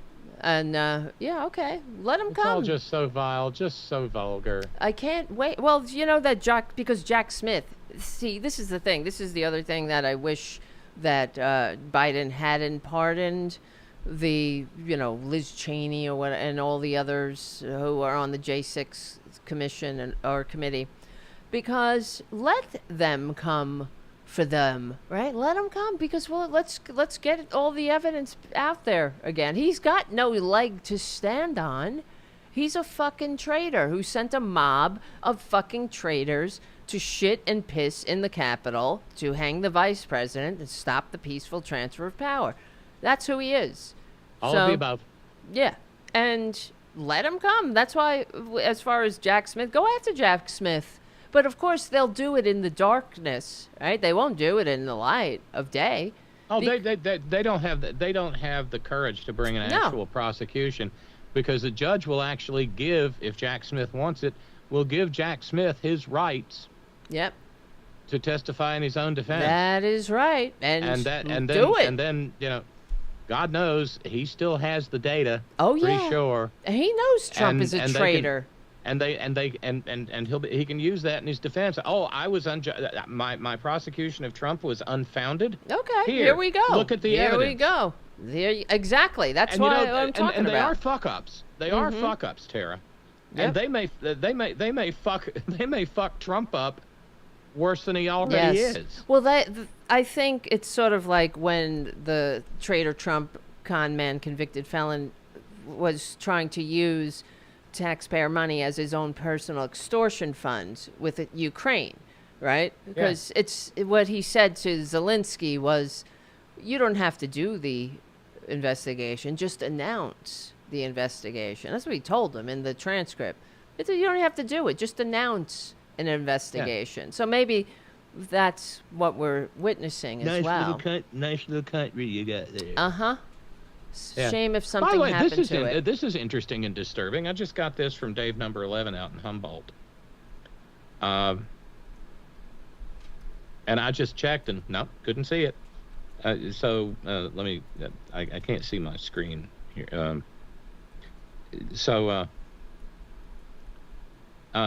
Dave number 11 said, I know you're juggling a zillion balls, but Congressman Mike Thompson has been posting lots of resistance on Facebook. Interestingly, viewers cannot read the comments even though there are up to hundreds of them posted. As of now, Jared Huffman's Facebook page is still fully operational, but Jared has his Jared Huffman's cat page for his opposition postings. Who is this now? But Mike Thompson, And I tried the link, and no, I can't see any of the comments on any of his posts. Oh, well, there you go. That's man-child Musk, the free speech absolutist. No, this is the Zucker dweeb. Oh shit! On Facebook? Mm-hmm. Oh boy. Well, there you go. There, another one. He's another one. So, oh fuck these people. This is what I'm talking about. That's why billionaires are anathema to freedom and democracy. Let's spread the word. Pass it on. It's not a secret, and people used to understand that.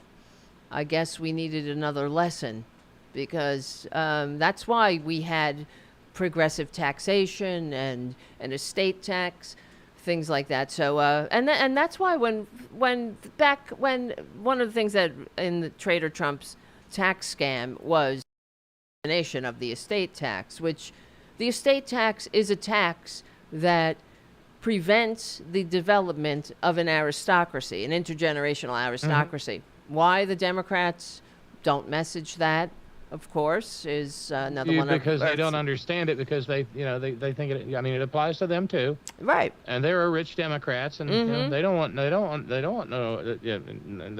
estate tax. Exactly. And but this of course, is how we lose. I just got another fucking spam from the White House. Oh no. Yeah, I'm covered up in these goddamn things. Men do not belong in women's sports. Oh no, I know. And most Americans fuck you. agree. What man in women's sports, you fucking bunch of baboons? Oh, you evil, hateful ghouls. God. Well, but maybe. How dare they? Still no mention of the pubescent cis boys who get the most gender-affirming surgeries in the entire country, because they grow breasts as a function of gynecomastia, and then their friends and their family and probably their daddies torment them over them. Mm-hmm. Yeah. Well, I mean, that's what they want. I lived that in my youth. I'm not going to bother telling the story. But yeah, still nothing about that. Still nothing about cis girls getting their brains bashed in playing boys high school football all over the country. Right. Still nothing about trans guys going out and playing hockey or whatever. Wow. Because, well, the bigots just assume that any trans boy will just get their ass kicked and don't consider it. They don't think about it. It's always because it's rooted in misogyny. And again on messaging, we don't have anybody, as far as I can tell. It certainly ain't Sarah fucking McBride. Oh my God, yes. We don't have anybody who's up there educating Democratic members of Congress who could be allies. Yes. If they only had the appropriate information. Mm-hmm. If they only had something besides the bigoted lies that are promulgated out there. Right. I mean, we've seen lawsuits filed over the 14th Amendment. We've seen lawsuits filed over the immigration. We've seen lawsuits filed over all kinds but still, no one has filed a lawsuit, as far as I know, over the fact that trans people are now prisoners in their own country. Yeah. That's true. I mean, where's the ACLU? I never had the money to travel. I always wanted to. God knows we've talked about going to Rome. Yes, and we will. But there's a difference between not having the money to go and being legally prohibited from running for your life. Yeah, I know. And it is not doing my mental health much good at all. I mean, I'm not going to tear my clothing off or do any Leon Scum shit, but I'm not going to jump up and down like a dipshit like Tim Walz referred to him. But the fact of the matter is, there were protests in all 50 states at the state capitol today. Okay? It was 50501. 50 states, 50 protests one day. And there was one in Charleston. And honestly, I wanted to go. But I did not. You were afraid to go? Yeah, because I would have been going alone. And I don't, short of going to the grocery store and the Rippy Mart and, the gas station, whatever, no. I may not travel alone for a long time now. I mean, I don't have problems around here, but the little toxic fucking hobbit that we elected governor, the pill pusher, has declared, war. And what? A week from yesterday, the new legislative session will open in Charleston. Now, this state is on fire, Tara. It is so bad that a circuit judge in this state, the problems we have cannot begin to be adequately listed in the short time that we have here. I mean, we're West Virginia. We're 49th in everything. Thank God for Mississippi. Wow. But here's how bad it is. Disgrace. A circuit judge named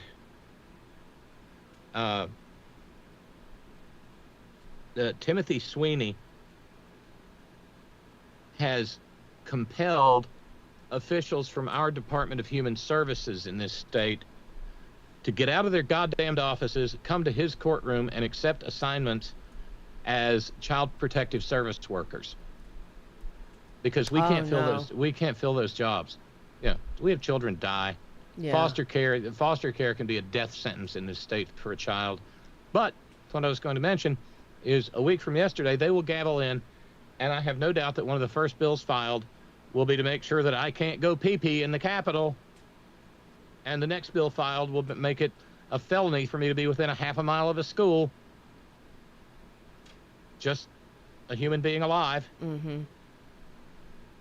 And they've got the bit in their teeth, and it's worrisome. That's not a plea for sympathy. That's just what is happening to primarily trans women. I'm not forgetting my trans brothers or my indie nibblings, but all of this hate is directed at trans women. Yes. Because filthy, vulgar, predatory maggot men spend all their time obsessing over our genitals. Yeah. And wanting to peek between the cracks in the stalls to see who's pee-peeing correctly or incorrectly. Right. They're sick. And it's, like I said, I'd like to have gone to the protest, but right. Not with somebody who can at least get the car home if I can't. This is very real, and can't leave. And yeah, people keep saying get out, but hell, I can barely pay the bills here. It's a struggle from one month to the next just to keep the utilities on. And I'm gonna pack up bag and baggage and just bug out. I mean, it's harder than it seems. There's a lot of privilege involved with being able to just go somewhere. I know, yeah. I mean, and then, and again, as I've noted, once you get there, you're homeless. Yay! So, I mean,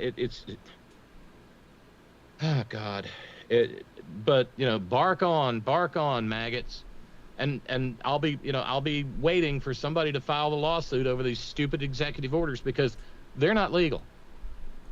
And, it was at least inspiring that Letitia James in New York said to outfits like, Presbyterian and NYU Langone, she said, y'all will follow the state of New York's laws in regard to non-discrimination. And you will continue to provide gender-affirming care, because that goddamned executive order isn't worth the paper it's printed on. Yeah. The laws of New York have been passed and signed into law, and they control this situation. Yeah. Not the babblings of an orange madman. No. From Darlene, when Democrats really want something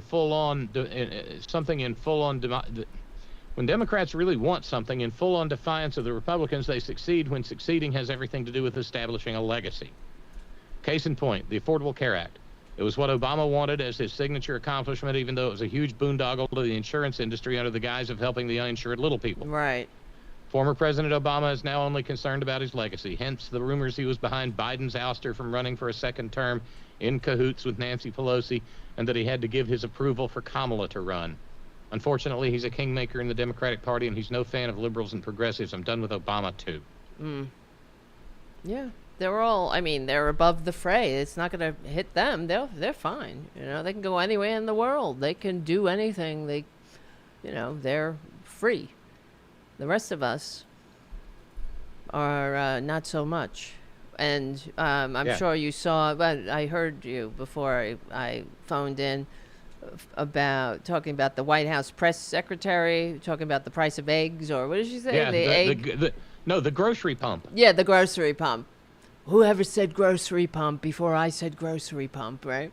But she said, everything is a lie, of course. And she's going on about how they're saying, well, what are you going to do about the price of eggs? And, well, we know that Trump is signing a lot of executive orders, and, like, as if that fucking means anything, He's signing a lot of that do nothing but what is his executive orders? It's just throwing people into chaos, targeting minority groups, dividing the country.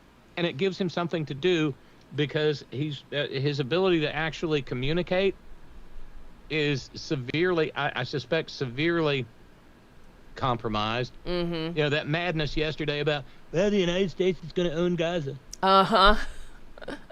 What happened to peace? I don't know. This peace president. That's something a crazy person says. Mm-hmm. Just like we're going to own Greenland. Just like we're going to own Canada. Just like we're taking the Panama Canal back. Right.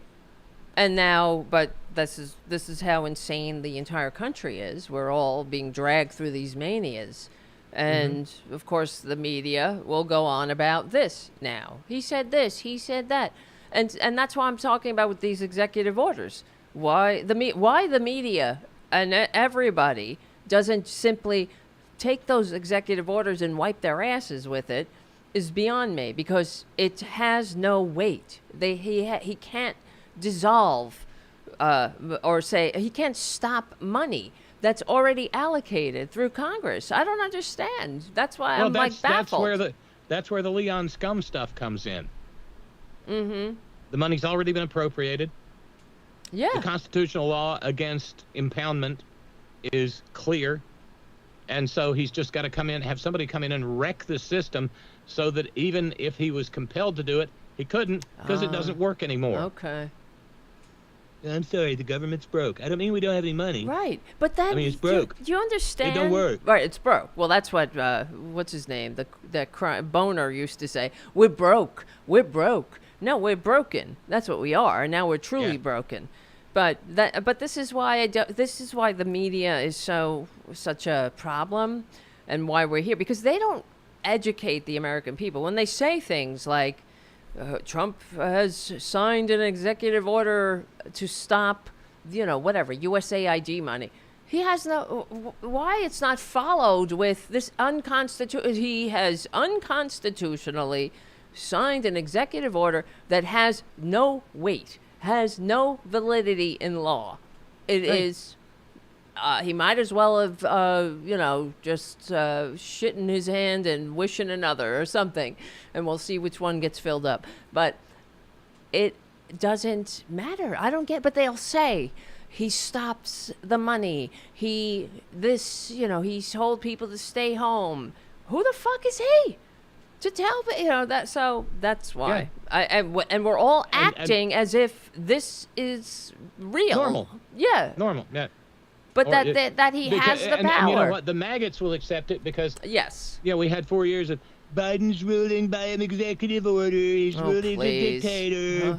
Remember with Obama? When he was signing executive orders, they were like, he wants to be a king.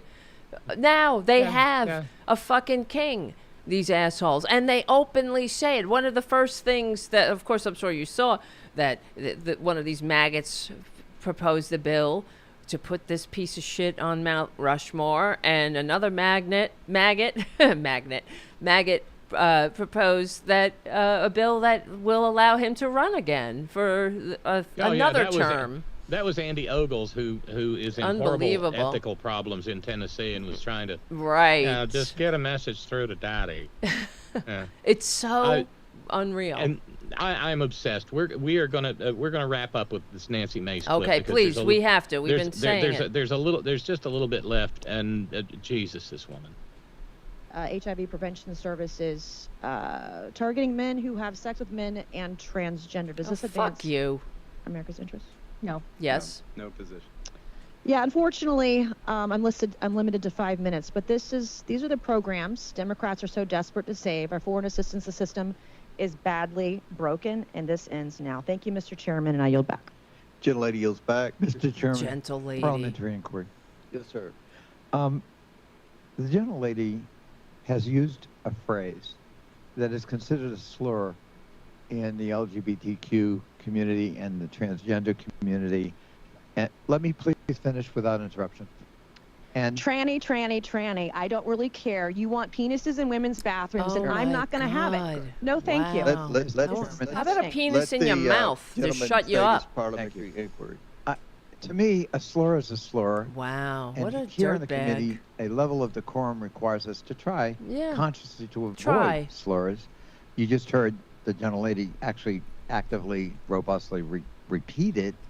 And I would just ask the chairman that she be counseled that we ought not to be engaged. We can have debate and policy discussion without offending human beings who are our fellow citizens. And so I would ask, as a parliamentary inquiry, what a monster whether she is.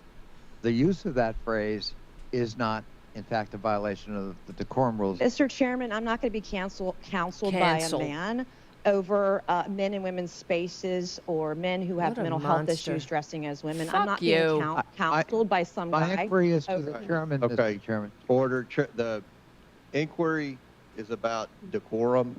Decorum is at the discretion of the chair. I will be honest, Mr. Chairman, with the ranking member. I'm not up to date on my slurs, politically correct LGBTQ terminology.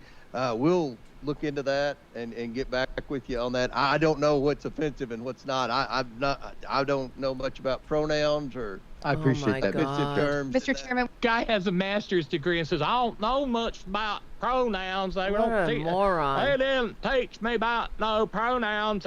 No. Well, you don't know, degree. but yeah, you can't. You do know about slurs, and if somebody says that's a slur, an offensive term. So so Mr. Chairman, if I refer to you as a mush-mouth, cracker-ass motherfucker, would that be a slur? Are you up to date on your motherfucker slurs? Right. Mr. Chairman. Well, that's why we need Jasmine Crockett, people like that. You know, bad-built butch body, right? Just come right back. Well, bad-built butch body. Yeah, exactly. Well, so I guess if I can call Nancy Mace, a monstrous waste of human DNA, who is unfit to lead a drunken conga line, much less represent her community, I don't know. Would that be above or beyond the decorum of this esteemed body? It's a tranny. I mean, like, what a monster she is. What a horrible monster. And it's just like, it's what a so shit beast. Right, but it's so, I mean, she's such a horrible person, and to do that to people, as Connolly said, your fellow Americans, you can't have a conversation without being cruel to people. And other maggots, the maggots will vote for her. And that's why I say, shame on anyone who votes for these people. She's a shitty little 7th grade mean girl who hasn't had the spit slapped out of her face yet. Yes. And she is. And that's what, this is why I can't stand the maggots in their own communities. They vote for these horrible people. I mean, like Mom said, you want to know somebody, look at their friends. But look at who you send to represent you in the halls of power.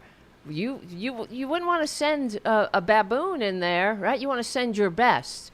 But That's who they send, because this is what Republicans have done to us. They divided us. And beyond that, Tara, there she was babbling away about the LGBTQs. When in fact she represents a district in the state that sent a gay man married to another gay man to be the Secretary of the Treasury. Okay. Now, what kind of self-hating gay dude do you have to be to be a maggot? And he's a maggot? Oh. Yeah, he's the Secretary of the Treasury, honey. Yeah. Well, they will accept you, of course, if you are a maggot. Yeah, and you're one, I guess, and they'll use you as a human shield for their bigotry. And Scott Bessent has sat there and watched the T be removed from LGBTQ. The T and the Q have been removed at the State Department. It just says LGB now. What's Scott Bessent gonna do when they come for the G? Wow, what a fucking monster. I don't even have the words. I didn't know that they took the T out. What scum. Yeah. Well, this is just like what they did. There's no need for them to give an advisory to the trans community because the trans community can't travel abroad now. True. Right. But still, it's like it's symbolic annihilation. That's what it is. And what comes next? Literal annihilation. So that's what it is. I mean, it's part of the whole process of dehumanizing someone. Is you're creating a legal, you're excising them from law legally. It's like what they did to the Jews. For real. Yeah. So, yeah, and that's why every single Democrat needs to stand in solidarity and unity against this, but it's not excusable. There's no excuse for this. And the other thing is, it has to be pointed out that this is where, trans people were the first targets of the Nazis in the 20th century too. And that should be another thing. Trans and gays. Yeah, on the tip of the every... The Institute for Sexual Wissenschaft. Yeah. Or Wissenschaft. Magnus Hirschfeld, and all those books that are burning. Again, a reminder. Yeah. Those are the records of that clinic. Yeah. And he wasn't just interested in studying trans people. He was interested in studying gay people because he himself was a gay man. And he was instrumental in helping to create the permitting system in Weimar, Germany, that allowed trans and gay people to live openly. And those lists were subsequently confiscated by the Nazis, who then used it as a master list for who to round up and persecute and kill. Right. I mean, there are so many examples. I mean, right. Any cis woman in America who is using a period tracker on her phone right now, somebody needs to tell them, no, don't do that, because they introduced the bill in South Carolina to impose the death penalty on a woman who gets an abortion. And there's nothing about getting it in South Carolina if they find out that you flew off to a civilized state, like, say, I guess the nearest one would be Maryland or Virginia, then they could use that to charge a South Carolina woman with a capital crime. Right. And kill her for it. Because they're pro-life. Yes, of course. And they're Christian. They're very Christian. And I keep trying to reiterate this simply because it's not just about trans people. We're all in the crosshairs. It's just that some people don't recognize it yet. Exactly. And that's what another thing I always wish the Democrats would message. If anyone is oppressed, everyone is oppressed. If anyone is, pick anything, homeless, hungry, without health care, we're all in danger of this, but especially with trans people. And it's another example of the Republicans are just typical bullies.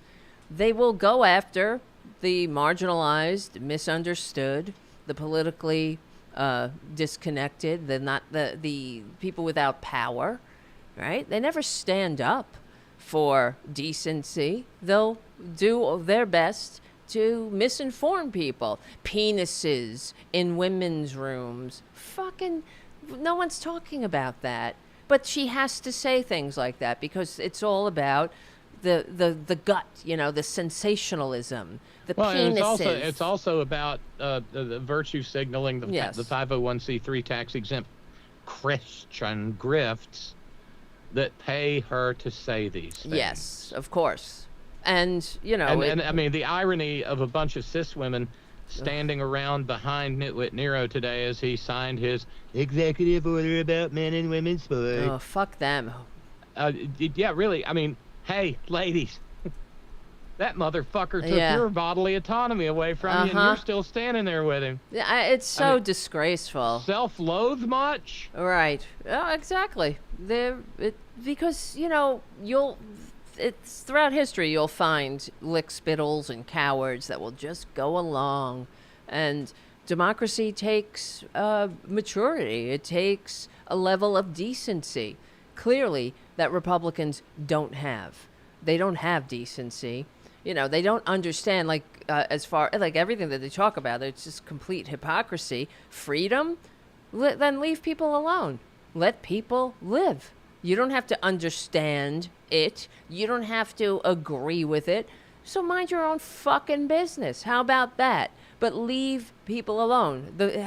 Let people have the freedom to live their own authentic lives without you putting your ignorance on it or your stamp of approval. Go fuck yourself. Really. Right. Go fuck yourself, you oppressive pricks.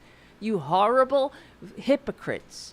They hate everything about freedom and democracy and we're free. That's what they talk about. But they feel like it's the freedom to oppress. That's what they want. It's not freedom. They don't realize, they're oppressing the entire society. It's not. Oppressing one oppresses us all, and they're just a bunch of dupes. That will a harm to one is a harm to all. That's one of the longest standing principles of the labor movement. Right. But I want to close things this evening because we're at that point. Yes. I talked earlier about Nitwit Nero saying he's going to own Gaza. Ugh. This morning on my filthy former morning habit, Yasmin Vasogian was reporting from the Middle East on attitudes and responses to Nitwit Nero's unilateral declaration on the Sudetenland, Gaza, and this. Rhetoric from Trump could really alter a very delicate negotiating pattern right now, which has seen hostages released.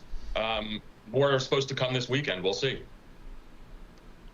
All right, NBC News security and intelligence analyst Mark Polymeropoulos, thank you very much for coming on the show this morning.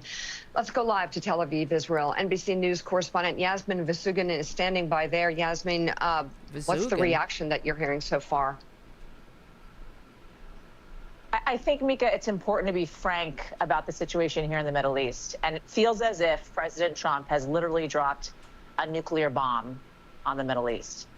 Lemire is right in that Donald Trump campaigned on getting the United States out of foreign wars. It feels as if, after yesterday evening, standing aside Prime Minister Bibi Netanyahu, that Donald Trump may very well have gotten the United States into another war. This is the type of rhetoric that will unite, that can feasibly unite the Middle East, right? We have heard from MBS of Saudi Arabia denouncing what Donald Trump has said. We have heard, obviously, from Islamic militants, from the Palestinian Authority to Islamic Jihad to Hamas, who have all understandably denounced what Donald Trump has said. We have heard Iran denouncing what Donald Trump has said. Even from Egypt and the foreign minister, not necessarily directly addressing, but instead saying we will continue to rebuild Gaza. As Richard mentioned, we know that the Jordanian king will be heading to Washington on February 11th. The president of Egypt heading to Washington Thursday as well. Obviously, Donald Trump wanting to bring key players to try and put this plan into motion. But across the Middle East, there is a real deep dissatisfaction and anger with what President Trump is proposing. And yet, if you look to the right wing of the Israeli government, they, in fact, are celebrating this notion of the United States taking over Gaza. Yeah, who but needs it's the Israeli citizens that I've spoken to here in Tel Aviv and the Palestinians in Gaza, who our team on the ground has spoken to as well, who also think this idea is out of the realm of possibility and not something anyone wants for a real lasting peace. Let's take a listen to them, Mika, and then we'll talk on the other side. We can't leave our homes. How you dare you to say you should leave your homes? We can't. This is Palestine, and we Palestinians are the only ones who have the right to live here and never to leave it. We will never leave our town. Palestine for us, this is never changing. I mean, there are people live there. There is Gazan civilians who lives in Gaza. I don't understand the idea of just taking over. It's because it's just a Richard baboon's is right, dream. is that it feels as if Donald Trump is forgetting about history. One of the reasons why Hamas, Mika, came into power in 2006 is because Hamas essentially promised infrastructure, right? They promised schooling, they promised food, they promised aid. The person, the people, the organizations, the country that will win the hearts and the minds, for instance, of the Palestinians remaining on their land will be the people that are providing them with the infrastructure, the aid, the food, the water that they desperately need, and the infrastructure, for instance, to rebuild. I just want to say one final thing, right? As we were looking to Los Angeles and the wildfires that happened there in the Palisades, you saw major destruction and people were incredibly upset over losing their personal belongings and their homes. But it was really about the community, right? The churches, the schools, the coffee shops in which so many of them convene. These Gazans have walked, marched, driven thousands of miles, right, back to their homes in North Gaza after this ceasefire to commune in rubble because this is their homeland. This is where they want to remain, not because of the structures in which they have lived in, Mika, but because of the community they have been surrounded by, the families and the people they know. And that, it seems, is something that is being lost by both the President of the United States along with Prime Minister Bibi Netanyahu, Mika. Kind of profound, isn't it? Yeah. Well, what are the maggots saying now? I thought he was a man of peace. Right? Isn't that one of the reasons Cenk Younger turned maggot? Because Trump was all about peace? Yeah. I mean, what the fuck? Ugh, God. Yeah. Stupidity. Such stupidity. I can't believe the time. Well, and such bloody indifference. Right. It's just like everybody. Common humanity. Right. Everyone is a plaything to them. That's why this is out of control, of course. Billionaires are anathema to freedom and democracy, and their puppet, Traitor Trump, is a testament to that. And something has to be done. I just hope that we live to see it, frankly. To the end of this awful new Gilded Age. Is this what it takes? What will it take? Because when I go over to the conservative Reddit, they're all praising this asshole, and I don't understand. They're all going off on USAID funding. It's the worst thing that ever happened to America, I guess, and with no sense Stopping starvation is such a terrible thing. Exactly. Preventing the next world war. Yep. Is such a terrible thing. Exactly. And they're like, why should we do this? Because why should we do that? People with full bellies aren't inclined to get to engage in revolution. Right. And that's it. And that's part of why. And of course, that goddamn psycho baby, that piece of shit. Mm-hmm. Standing there. Yeah, you do that. You do that, Daddy Donnie. Mm-hmm. Yeah, we'll be right there. Yeah, we'll But I wonder how some mother is going to feel about her son or daughter dying in the sand, crying out her name because the man she voted for wants to build a goddamn casino on the Mediterranean coast. Yeah. I hear you. Yep. It's incredible. I'm just reading this post over at conservative Reddit. When did America become so anti-American? It appears like half of America is actively rooting for the complete failure of the current administration. What kind of American would do this? I did not like Biden or his policies, but I did not actively root for him to fail. Get the fuck out of here. These people have a mirror, you know? I get that you may not like someone, but we are all Americans and we want our country moving forward. Should we not? How is this moving forward? What is he doing to unify the country, to help the American people? How does firing millions of Americans help people? How does blocking the CDC and Health and Human Services from alerting the American people about the bird flu, how does that help people? How does it help people to target minority groups and to blame everything on black people? Because that's what they're doing when they say DEI. How does this help? You know, what does success look like for in this person's estimation? Really, you know? Yeah. I mean, it's incredible. It's absolutely incredible. So, I don't know, guys. We got our work cut out for us. And just for that, I mean, to so callously say we're going to turn this over to the American, we're going to turn the Gaza Strip over to the Americans. So, the real estate developer, Traitor Trump, who's not a real estate developer, okay? He's a goddamn con man. That's what he is. He failed. His casino failed. He slaps his name on things that were already built. He's not a real estate anything. He's a grifter. No real estate titan has a multi-level marketing vitamin scam. Who does that? Or sells meat through the mail. Exactly. Why would you need to, right? Who does that? Not a successful businessman, that's for sure. Just a grifter with not a very imaginative one either, because he doesn't have anything original. You know, he takes somebody else's grifts that they did better, and he latches on and hopes that he can have a payday, and he leaves others holding the bag. That's what he does. Stiffs them. Yeah. Yeah, he's a cheat, like they all are. Tara, all right. It's been a lovely evening, and one last thing, $35 to go to finish fundraising for today, and try to stay even with February as we go through. That's not bad. No, that's not bad. Maybe, hopefully, somebody will finish. Well, maybe that off somebody will be become a patron at patreon.com/taradevil, and that'll help too. Yeah. Neither of us can do this for love. No. What do you think? Because I can't pay Appalachian Power. No. With my sparkling personality.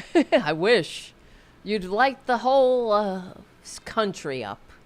Aw, thank you. It's true. You have a good night, It is Tara. true. Take All care. right. It's all right, always honey. a pleasure. I look forward to next Wednesday. All right, my friend. I'll talk to you later. All right. Love See you. you soon. Bye-bye. Bye. Love you. All right, guys. What do you think? How's everybody doing? My cat's yelling at me now. Tara Jr. What's up? He's such a crab apple. Let's see. Hold on. You want to hear him purr? Listen to that. Isn't that nice? It's good for your blood pressure. He's a good purrer. He's a good purrer. I love him. All right, crab apple. He's got the right to be crabby. He's earned it. Listen, you got stay there. Do not jump up. All right, guys. If somebody can become a patron at patreon.com/taradevil, that'd be great. Or not somebody. I mean, more patrons. We need patrons. We need whatever. You know how it is. We don't have big billionaire benefactors. Sorry to e-beg. But this is what we do. There's no super chats, which is very depressing. It's okay. I'm not trying to guilt you. I get it. We're liberals. We're not, you know, like I said, we don't have big billionaire benefactors. If I started going on about conservatism, I'm sure the Russians would swoop in and I get those big fat checks, but it is what it is. All right, my friends, listen, tell your friends, share the show, like and subscribe, all that stuff. Hit the notification bell so when we go live, the next show will probably be on Friday night, of course. We have our regular Friday get-together at 8:30-ish p.m. Eastern Standard Time. Next week, if all goes well, we'll be doing a show during the day on Thursday around 1 p.m. Eastern Standard Time. One or two. I have to find this out. I think it might be two.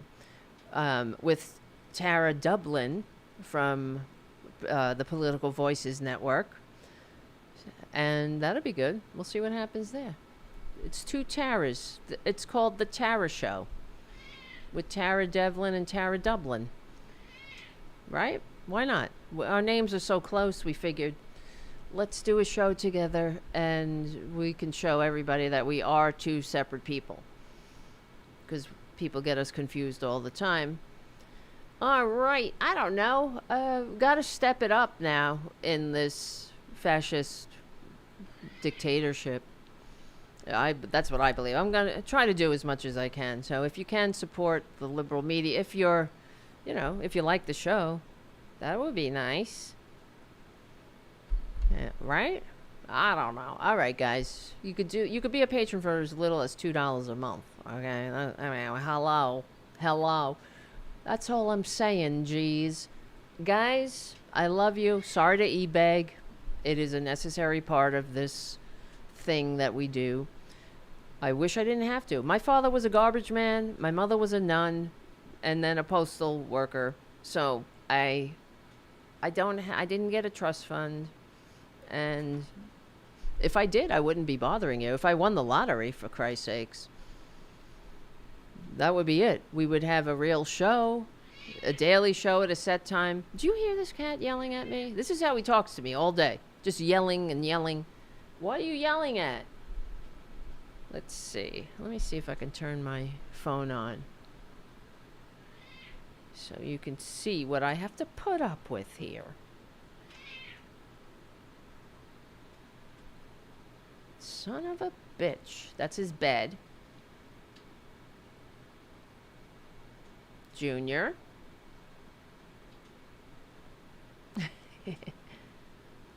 Okay. Why are you quiet all of a sudden? Because you get camera shy? You know the camera's on you? So you stop yelling? Okay. Aw. He's such a good boy. Right? Right, Junior? Right, my honey? All right, my friends. Listen. Oh, there he goes. Yelling. Here he goes. Back. No. Don't you dare. Oh, shit. He jumped. He did it. He jumped. I don't like this. He might tip the whole damn thing over. Listen, guys. I gotta shut that off. What the fuck is happening here? Look at it. Oh my God. There's just too many. There's so many of me. All right, my friends. I love you all. Thank you for hanging out. Sit down. We will win. We will win. We will. One of these days. You know why? Because we are on the right side of history. We're on the right side of decency, dignity, democracy, humanity. Thank you for hanging out. Oh, and also you can become a patron at patreon.com/TaraDevlin. You can like and share the show. You can give the show a good review on iTunes. There's a one-off PayPal link in the description. You can do that. That'll help. Because all this costs money, all this great production value here. It does. So, all right. Whatever. We're all going to die anyway, so can't take it with you. My name is Tara Devlin. Thank you for hanging out. Thank you, Roxanne, Robyn Kincaid. As always, I love you. And we are on the right side of decency, dignity, democracy, humanity. My name is Tara Devlin. We stick together, we win.